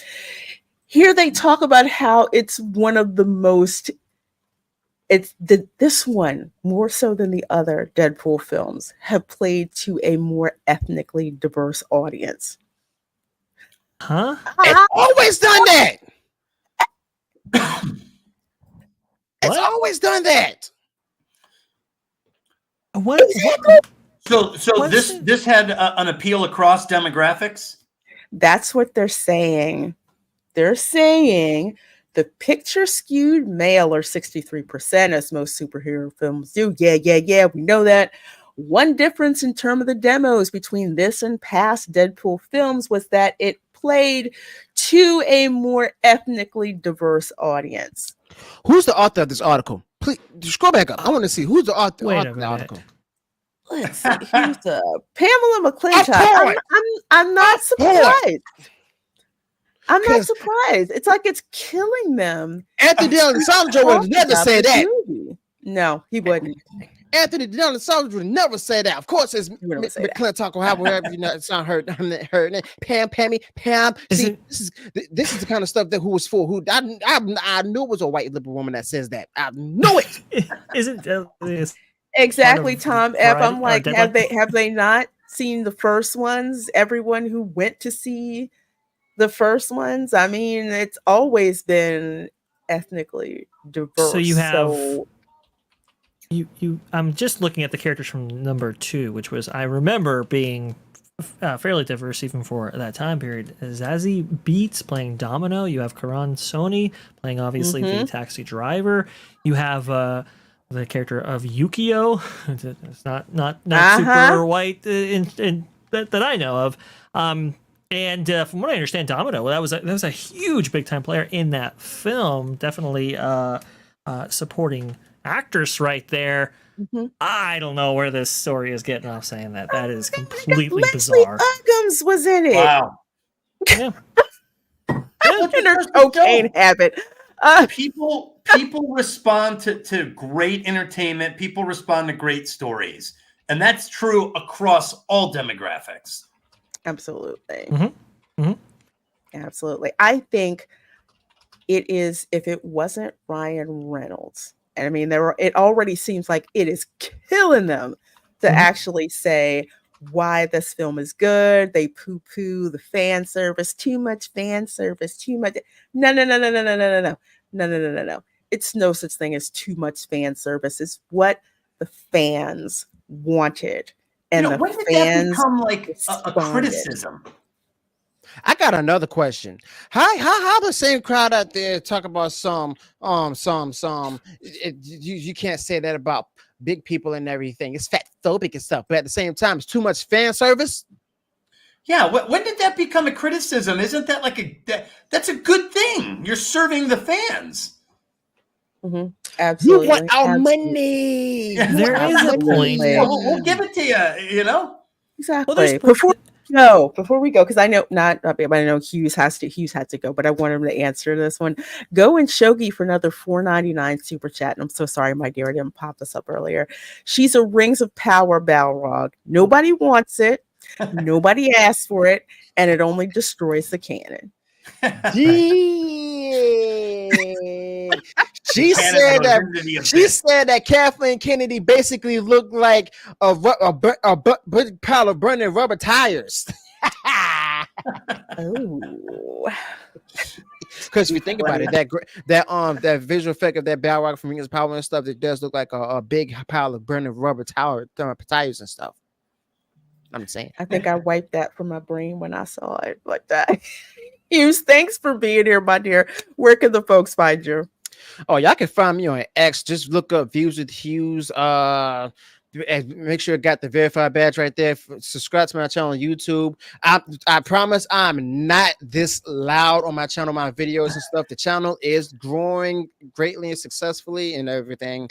But yeah, go ahead, join me on the channel, subscribe to my channel. I do reply to all my comments, by the way. Okay, so I bring to you all of the agenda-free news and everything covering Star Wars, Marvel, DC, Lord of the Rings, everything in nerdom and stuff. Some topics I haven't discussed on a long time and stuff, and also geeky sparkers. If you're out there, hi. Yeah, I gotta run and take care of my wife. I passed the code on to her, so it's my fault. Taking care of her. I hope she feels better. Thanks, Hughes. Good seeing you. Thank you. Nice meeting you, Douglas. Yeah, nice meeting you as well. Let's see you again, Vash. Oh, Lorena, in the future, I want you on my show as well. All right. Let me know. Let me know. Thank you. All right, folks, make sure that you are subscribed to Views with Hughes. Sorry, awesome. I've got. Come here. You wanna make an appearance? Okay. Professor X wanted to say hi. What's up, Professor? Wanted to say hi. This is Professor X. He wanted to say hi. Okay, so go down. Cute. So I spoil. I wanted to bring something to your attention, Lorena, because I think it's pretty apropos. This movie features a number of cameos, and I don't think it's too much of a spoiler because I think it's pretty much out there. X-23, right? Daphne King is in this film, and I just want to put this up here. This is a video going around of Daphne King. Now I've paused it in a particular manner in which it's safe for YouTube. Everything's fine. Right there. This is Daphne King today.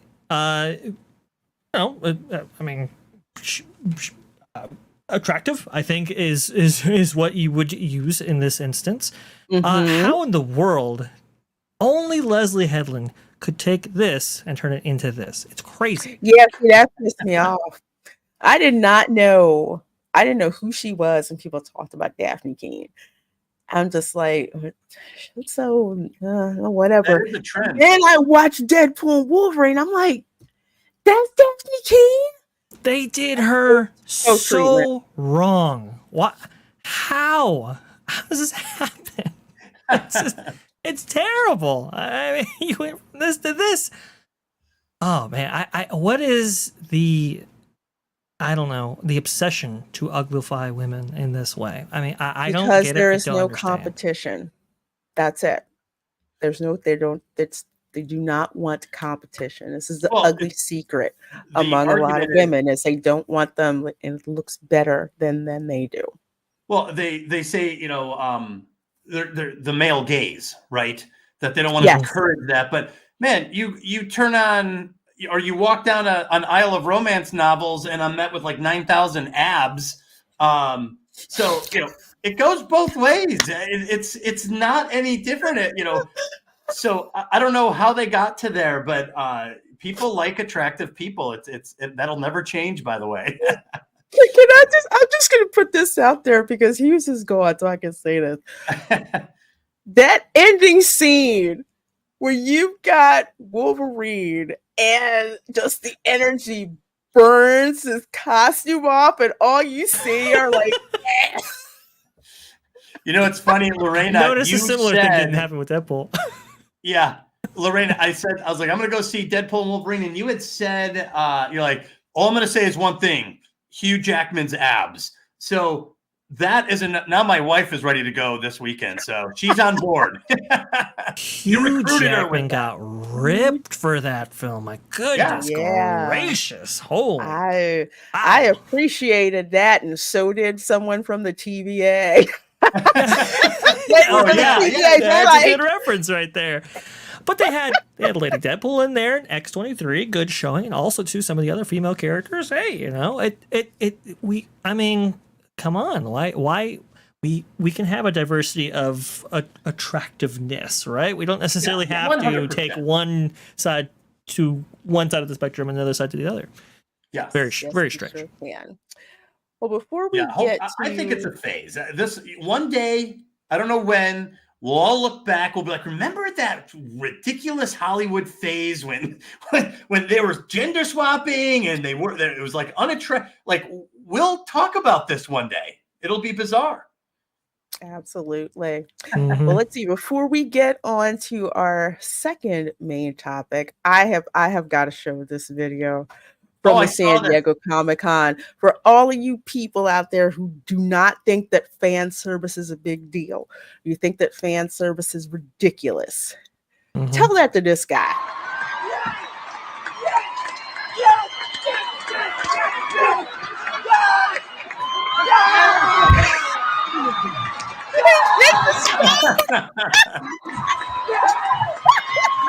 That dude is into it. Dude. I'll never forget that moment, man. I freaking love this. This will never get old. 1.5 hours.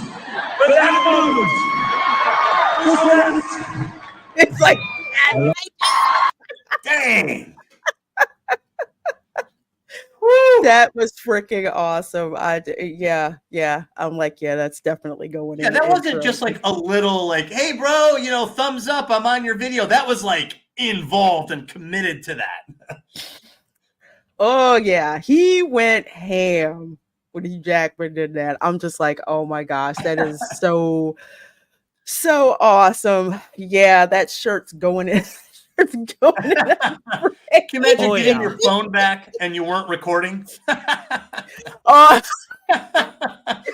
Hugh, can we do that again real quick? That's when you're like, were you behind me? Were you behind me? Were you behind me? So we go from this to, of course, the big thing that was announced at Comic-Con. Robert Downey Jr.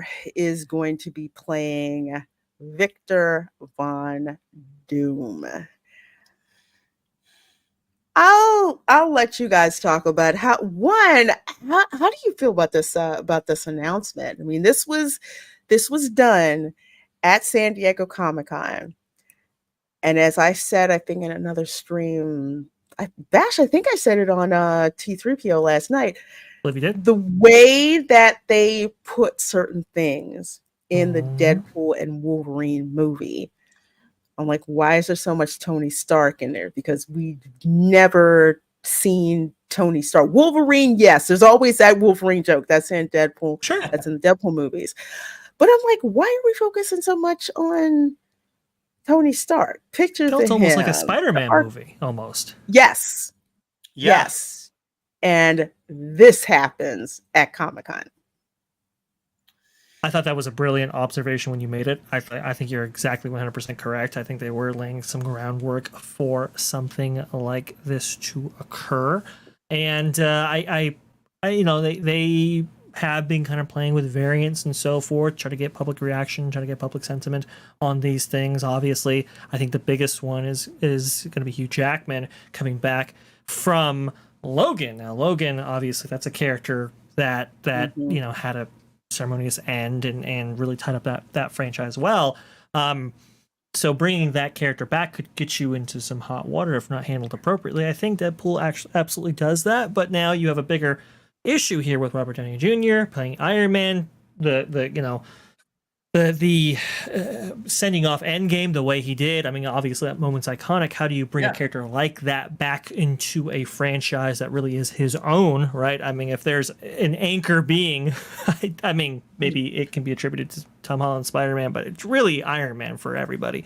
So how do you bring somebody like that back? Well, you know, perhaps they were laying some groundwork in how to do that with Wolverine Deadpool. I think the timing of this was perfect because it was going off of that prior success of Deadpool. So there was really renewed enthusiasm for the MCU, as brief as it might have been. They capitalized on that at the perfect time, and I think they handled all this as appropriately as they possibly could.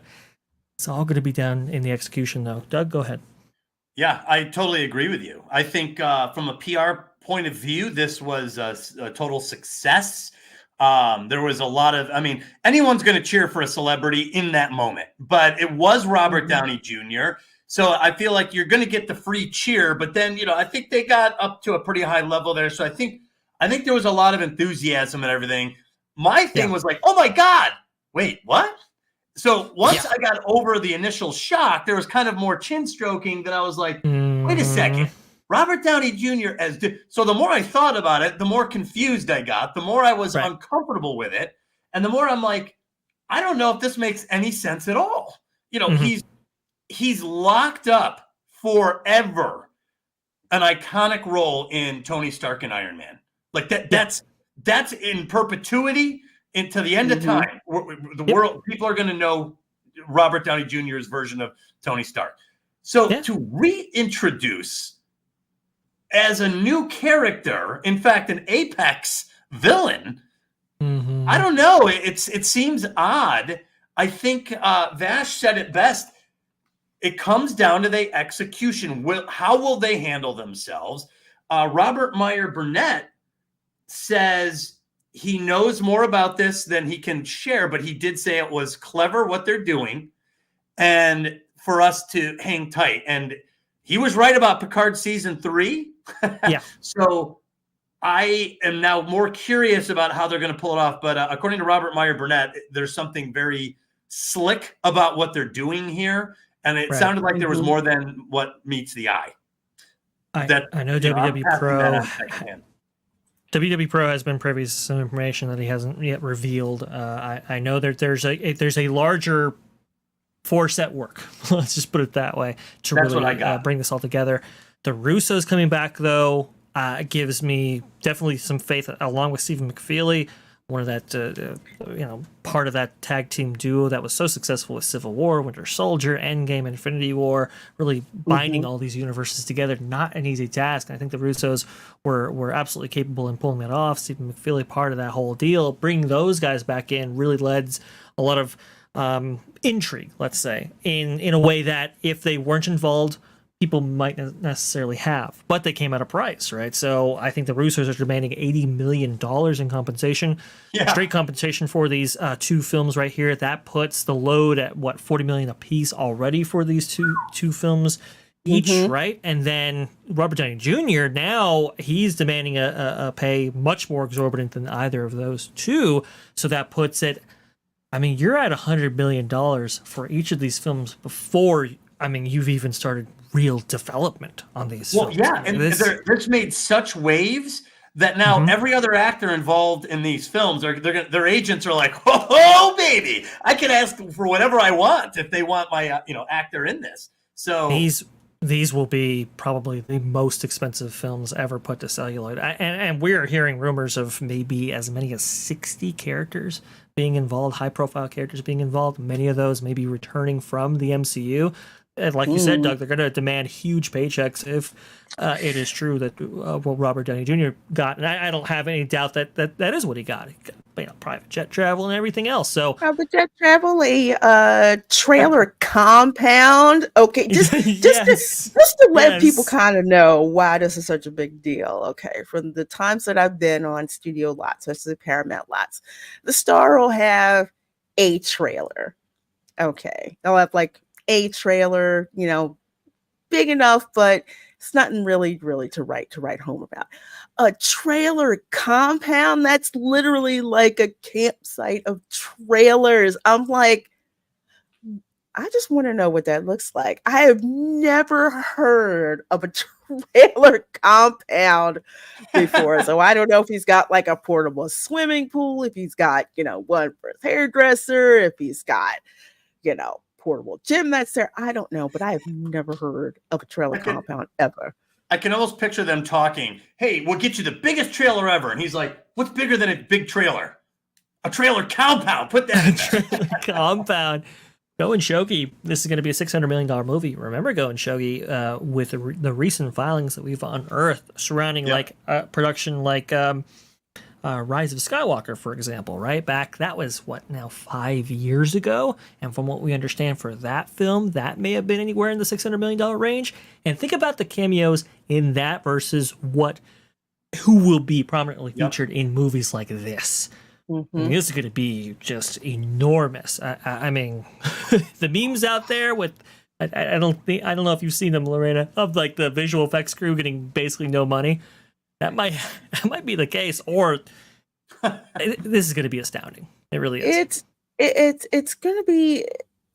I mean, I'm like running the numbers in a way in my head. It's like these two films are going to cost so much freaking money. Remember, you've got Captain America: Brave New World. That's like up to 400 million reshoots. All that movie's not even in the theater yet, and no one really seems intrigued by the trailer. And I know I wasn't. They had to pull their ads too because they had to change them because of a prominent attempt on somebody's life. In that movie.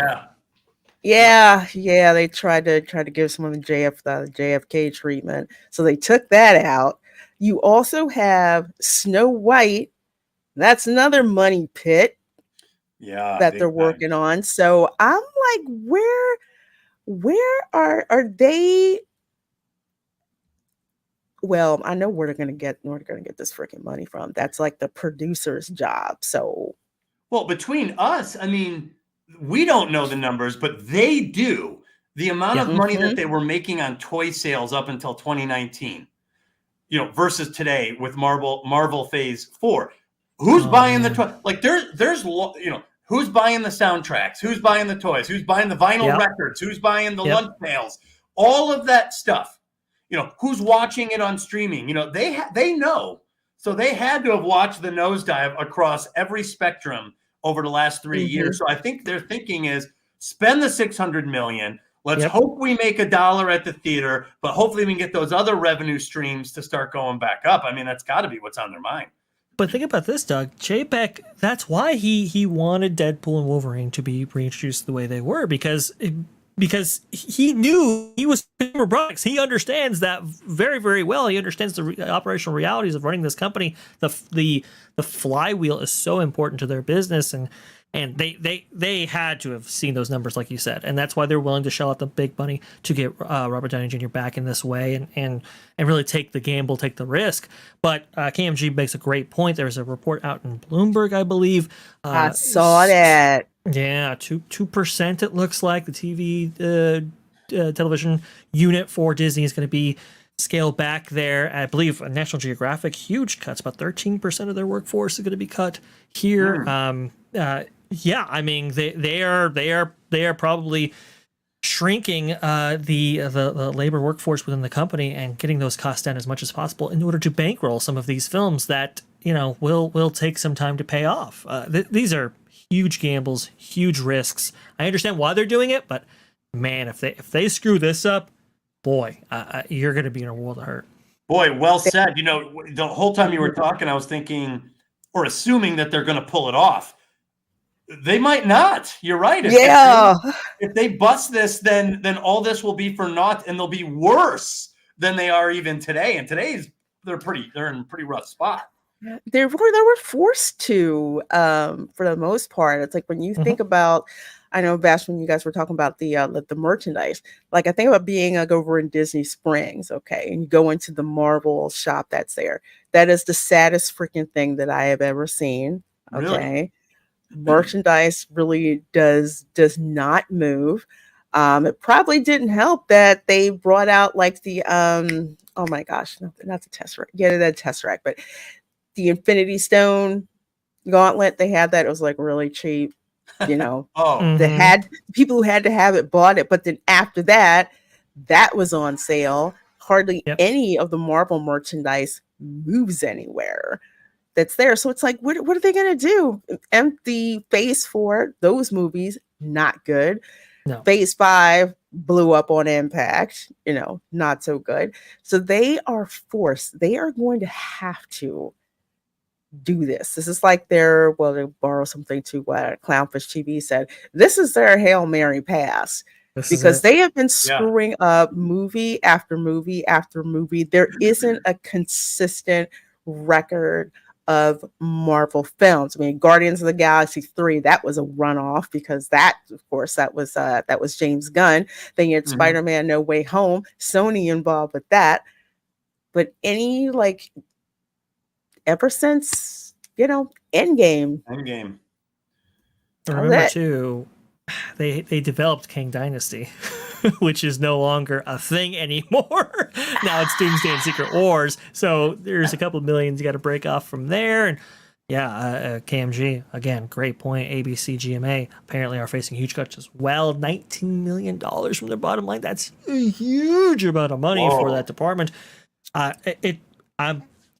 They will have killed this franchise for sure. There's no coming back from this if you don't get this right. So it is a massive risk just from a franchise standpoint, but in terms of the viability of these films and the viability of that merchandise and so forth, man, they're really putting it all out there. This is the Hail Mary, and you know, I mean, they did get a lot of the pieces in place in which to do this successfully.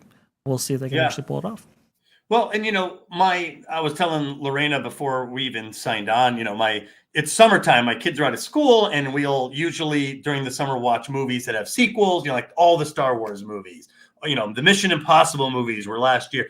And we decided this year to watch all the Marvel films from Iron Man 2008 up to Endgame. And all the films are better than I remembered now that I know what happened, you know, now that, because most of my impressions of the films were as they came out. But now that Endgame's out and it's you know, we've had time to marinate on it. And every film, even the ones that I thought were bad, like Iron Man 2, I was like, you know, Iron Man 2 is not that bad. And, you know, we kept watching them and I was surprised by how well they held up. And it's funny because my kids were like, what comes after Endgame? And I was like, well, Spider-Man Far From Home. And so they're like, well, we'll watch that and No Way Home. We started going through all the movies that came after. And I was, and they're like, is this one worth it? I was like, nope. I'm like, honestly, none of them are worth it. None of them are even worth bothering with. So it's a dead end at this point, unless they could figure out how to revive the magic. I mean, Ryan Reynolds admitted as much in the film in Deadpool Wolverine. He's like, welcome to the MCU. You're joining at a little bit of a low point. It is so true. I mean, honestly, there's been press coverage in the Hollywood Reporter and other places where it's like, oh, the MCU's retooling. They need a retool. They need to reassess and so forth. I think Kevin Feige has admitted as much, and Bob Iger obviously has come out and made statements saying, well, you know, we it was quantity over quality. We didn't have enough executives, you know, in which to oversee these things and ensure that quality or whatever. I think it's just it's absolutely nonsense. But I mean. So they are pivoting, which is good, but at the same time, I mean, it's like the things that got you in this position, you know, largely are still there. The cultural change that's happened within Marvel is still there and might become pervasive with these new films, you know, depending on how they actually handle them. Kevin Feige, I know, has had a change of heart when it comes to his views on, you know, progressive values and so forth. He's really influenced these films in order to have many of those things. You know, if those things are still there, well, now we have a real serious problem. But we'll see. I mean, it's a big gamble. Yeah, it's like we'll see. I know there's two things that I noticed that were not talked about at Comic-Con. No news about the Blade movie at all, what they were going to do with that. And also, and I swear I just had I had a complete brain for it. Also, not that it's just that it's the same, but it's when I see that, you know, they have Harrison Ford now. Okay, so he's the recast character. But they haven't even recast T'Challa yet.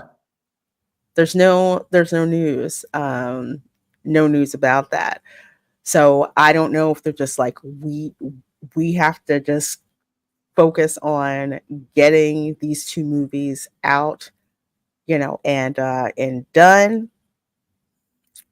What it is, that's kind of what it seems like to me. Not hearing any information about that, and then you're hanging everything on Robert Downey Jr. And I'm like, he's an awesome actor, but in a way, it's kind of just like,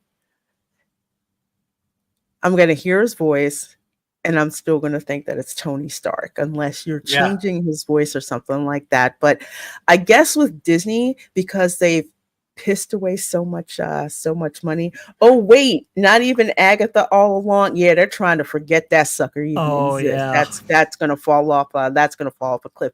Nobody asked for that show. Nobody asked for that. It's not even compelling as a premise. I would be surprised if it even hits the top 10 originals streaming. I mean, who knows if Iron Heart can even show do up? that I hope anymore. not. Act like it for like a little bit. Immediately out. Two weeks, I think it made Nielsen ratings. But those structural problems, like you said, Lorena, those structural problems with the MCU are still there. They haven't recast T'Challa. They haven't, the storylines recently have just been horrible. Just been really, really atrocious, really, really bad. Quantumania, I mean, speaks for itself, right? It's terrible. And how they took that character down in like the first 20 minutes of that film, just horrendous. So yeah, I mean, look, the car got a fresh coat of paint, and what you love about it has returned, but that engine still has serious problems. Will it be able to win the race? Jeremiah just said the line of the movie, or one of many lines. There's only one blade. There's only gonna be one. That's right. Only going to be one. And yeah, Soul Assassin, my theater went crazy. Oh my God. When they saw him. Because not only did Blade show up, but he was killing people. Oh man, he looked good doing it too. Like he can play Blade right now. He looked so good. That's why I was just like, maybe they're going to mention something about the Blade movie. So, but they didn't. But with Marvel, it's, I can see why you cast Robert Downey Jr. He's the safe choice. But at the same time, I think that it would have given fans, give you more credibility with the fans if you're just like, look, we're going to cast Cillian Murphy as Victor Von Doom or something like that. Another high profile actor. But I think with this, they went after Robert Downey Jr. because Disney does not take risks like that. They got him. He says, you got to bring the Russo brothers along. Okay, we'll bring the Russo brothers along, and they're going to go and do this. So I'm not hopeful about these two films. I hope I'm wrong, but there's so many cooks in the kitchen with this, and they caught lightning in a bottle with Infinity War and Endgame, and especially Captain America: Winter Soldier. But that I saw that movie after I saw Endgame. Well, and Civil War. Amazing. I mean, those are the best ones. All the ones you just mentioned. And I think you're right. If they could recast T'Challa, I think you would do. That is just sitting there waiting because you have a willing audience ready to go see Black Panther 3. I think Black Panther 2 was a little underwhelming. It didn't have Black Panther in it. So there are moves on the board. The question is, are they wanting to play chess or are they going to play some other game, the one they've been playing for the last 3 years? Can they play chess? That's the thing, Doug. It's not if they it's not like a want or need. It's really, can they? It almost sounds like they're trying to ice skate uphill. Oh yeah. They're totally gonna ice skate uphill with this one. And I just thought I'd bring this up by Jonathan Majors. He's like, don't forget about me. Marvel doesn't want you, my dear. Unfortunately, no. And I personally would have liked if Kang was recast. It's like, say, with oh my gosh, like Michael David Washington, Denzel Washington's son. He's awesome. There's a couple of other names that have gotten out there. It's like they could have easily recast, but no, they still might. Well, I mean, they kind of went the multiverse route with his character, and I think it got at the end of Ant-Man, it was very watered down, and I didn't. I remember how it felt when Thanos made his final appearance in Endgame, and when they started to set up Kang at the end of Ant-Man 3, I was like, dude, there's too many. Like, there was nothing. I didn't have any like boost or thrill or fear or nothing. It was so maybe it's actually a good thing, but they could recast him and just find a new role for that character. Which is true, because I was like, if they rework it, said okay, that that might work, but decide to eat it. But I agree with you. It's like Kang wasn't really the big. Well, he wasn't even the big bad in the film that he was in the comic books, from what I understand, which is a big problem. But anyway, I'm like, no, Jonathan, they're really not gonna. We're not gonna get you back because of all that crap that was happening out there. But this feels like a Hail Mary, pray and spray. We just hope this is gonna land, and maybe actually, now to think about it, it's not for us. It's for the institutional investors to have faith that Disney knows what they're doing. You're Absolutely right. Look at the stock price. It's up right now. Oh, it's up to 94, I thought. Yeah, because it was going to hell in a rocket. And quickly. Yeah, it was tumbling and tumbling. Yep. Absolutely. I was going to say something. Absolutely. Yes, I love Cillian Murphy. I do. He's freaking awesome. Did you ever watch Peaky Blinders? Oh man, he is awesome in Peaky Blinders. Yeah, his stock's pretty high. Peaky Blinders and then Oppenheimer, as is RDJ in Oppenheimer. Both Oscar winners in that film, by the way. And people were wondering what RDJ was going to do. Excellent. Yeah, I'm going to wrap up. Go over there. Okay. But folks, as usual, time here flies by so fast. Doug, thank you so much for guesting here on the panel with Bash and I. Please let people know where they can find you and what you have coming up. Well, you could find me right now on my website, douglasaburton.com. The book that I just came out with, I think this crowd would appreciate. I studied hero-centric stories and films and TV shows, and tracked a bunch of different patterns in that'll help writers. So the name of the book is The Heroine's Labyrinth. And there's a ton of references to all the films that we all love. And there's no cringe in it. It's just straight storytelling patterns. So there's that. I'm also on Twitter and Facebook, and that's where you could find me. Awesome. Well, I've got links to his X, and also to his website in the description box of this video, so you guys watch this on replay. Don't worry if you missed the link. Oh, you gave me a super chat? Oh my gosh, I'm sorry. I'm so sorry. Thank you. I missed one. So thank you. Yeah, if you guys send me a super chat and I miss it, say, hey, you missed my super chat.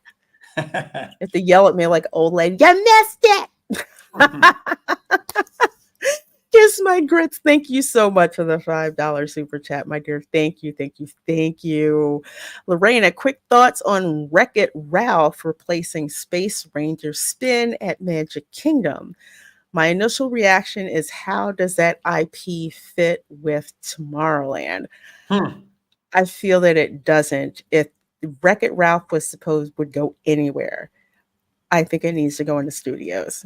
I don't really. It's like with Tomorrowland, it's like, I don't know. Like KMG, you're working under the rubric that Tomorrowland's going to stay the way it is. And remember, the thing preceding Japan's decision to change out their Buzz Lightyear Space Ranger spin into, Wreck-It Ralph, was because their Tomorrowland is getting a complete facelift.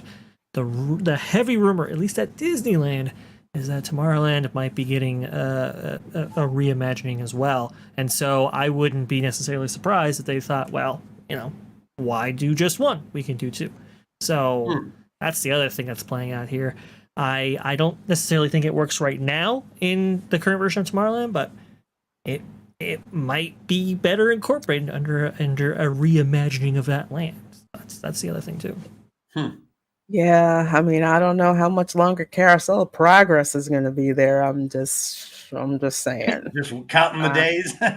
I'm looking. I'm just like, it's a great. I love it. It's a great place to take a nap. That is true. It is. However, it's like time in a bottle from just this amazing, innovative attraction that Walt Disney put together, a traveling theater. I've never been in anything like that before. So it's like, it's got this charm to it. It's like, okay, we wanted to stay, but Stories Matters group, they might try to zap it. So I don't, it's like with Wreck-It Ralph, it's like I don't know. Again, the studios is the one that really needs the help, because man, that park is boring, and it didn't used to be that way. It used to be, the Hollywood. I think it was the Hollywood that never was. So that's what the whole, that's what the park was like. And now it's like we don't really know where we're gonna, put stuff, because you've already got oh my gosh, you've already got Toy Story Mania over there. Right. Well, that was my favorite part growing up, and so to see it in the state that it was in, at least on this last finish, I was really appalled. I'm like, man, this is really it's like you're walking through the husk of what was a really prominent, dominant park back in the day, and it was really sad to see. It just everything looked tired. A lot of facades just empty, closed. Places that should have shows don't. It's just I was really disappointing. I do agree with you. They should really invest in Disney Studios, but I think this round, I think Animal Kingdom's really high on that list right now. Magic Kingdom obviously needs work, so I think they're going to put their eggs in that basket. Well, I tell you, I'm like tired of the IPs going on in there, but no worries, my dear. Glad you are here. Glad you're here. And Nita says, Heroine's Labyrinth looks like a great book. Beautiful cover too. So yes, please do check it out. I am going to have to interview Doug one-on-one, actually, because I have a topic in mind which is related to the Heroine's Labyrinth. But I would love. I love talking about movies and stories, and the book comes from that love. So, if you wanted to talk about it, I would very much enjoy that. Oh, I so would love to. Yeah, that's what I said about the ABC commissary last night. Don't eat there. Don't eat there. Don't eat there. Eat at Woody's lunchbox, although you may have to stalk some people to get their table. Yeah. It's like that. Yes, it's been consistently good since its inception. The menu, it's very simple, but it's good. Grilled cheese, brisket, grown-up beverages. It literally says grown-up beverages on the menu. It actually says the theming is nice. People are going over there instead of Woody's Roundup Barbecue. You had me at brisket. Oh God, that brisket is so good. Brisket and the tarts that they have, it's like Pop-Tarts on steroids. And they have a regular one and they have a seasonal one as well. And they will sell out. They are some of the most disrespectful desserts I've ever had over there. So freaking awesome. So awesome. No Dark Council tonight. Dark Council should be back next week, usually every other week. Dark Council is at 8:30 p.m. over on Fatal J's channel. So we're gonna check that out. Vash, what do you have going on? Let the folks know about. daily content on that pod place or T3PO. It's going under a little bit of a rebrand right now. It's happening slowly. Sorry. There's got a bunch of graphics and stuff that we have to update for the rebrand right there. But on T3PO, daily content, do a live stream every Tuesday at 2:30 Eastern, 11:30 Pacific. Lorena was on our last show. Great show. Absolutely just, she really made that. So thank you so much for joining us there. That was phenomenal. Today we had a live stream on That Park Place going over all of the Ministry of Magic stuff that just dropped from Epic Universe. Just outrageous stuff. Incredible. You can definitely check that out. And tomorrow we're going to have a live stream on That Park Place as well at noon Eastern, going over the Gina Carano stuff. Hopefully we get some lawyers to help us out there and kind of see what's going on there. But I know Jonas has a lot more coverage he's got a lot more things to say than we did right in this show. And I got to be honest, we covered a pretty wide gamut right here. So definitely stay tuned if you like coverage like that. And daily content on both those channels. That's where you can find me. Thank you so much for having me, Lorena. Well, you are welcome. Always love having you on the show, Bash. Appreciate that. Surgeon MD, thank you for that $2 super chat. Oh, this is a good question.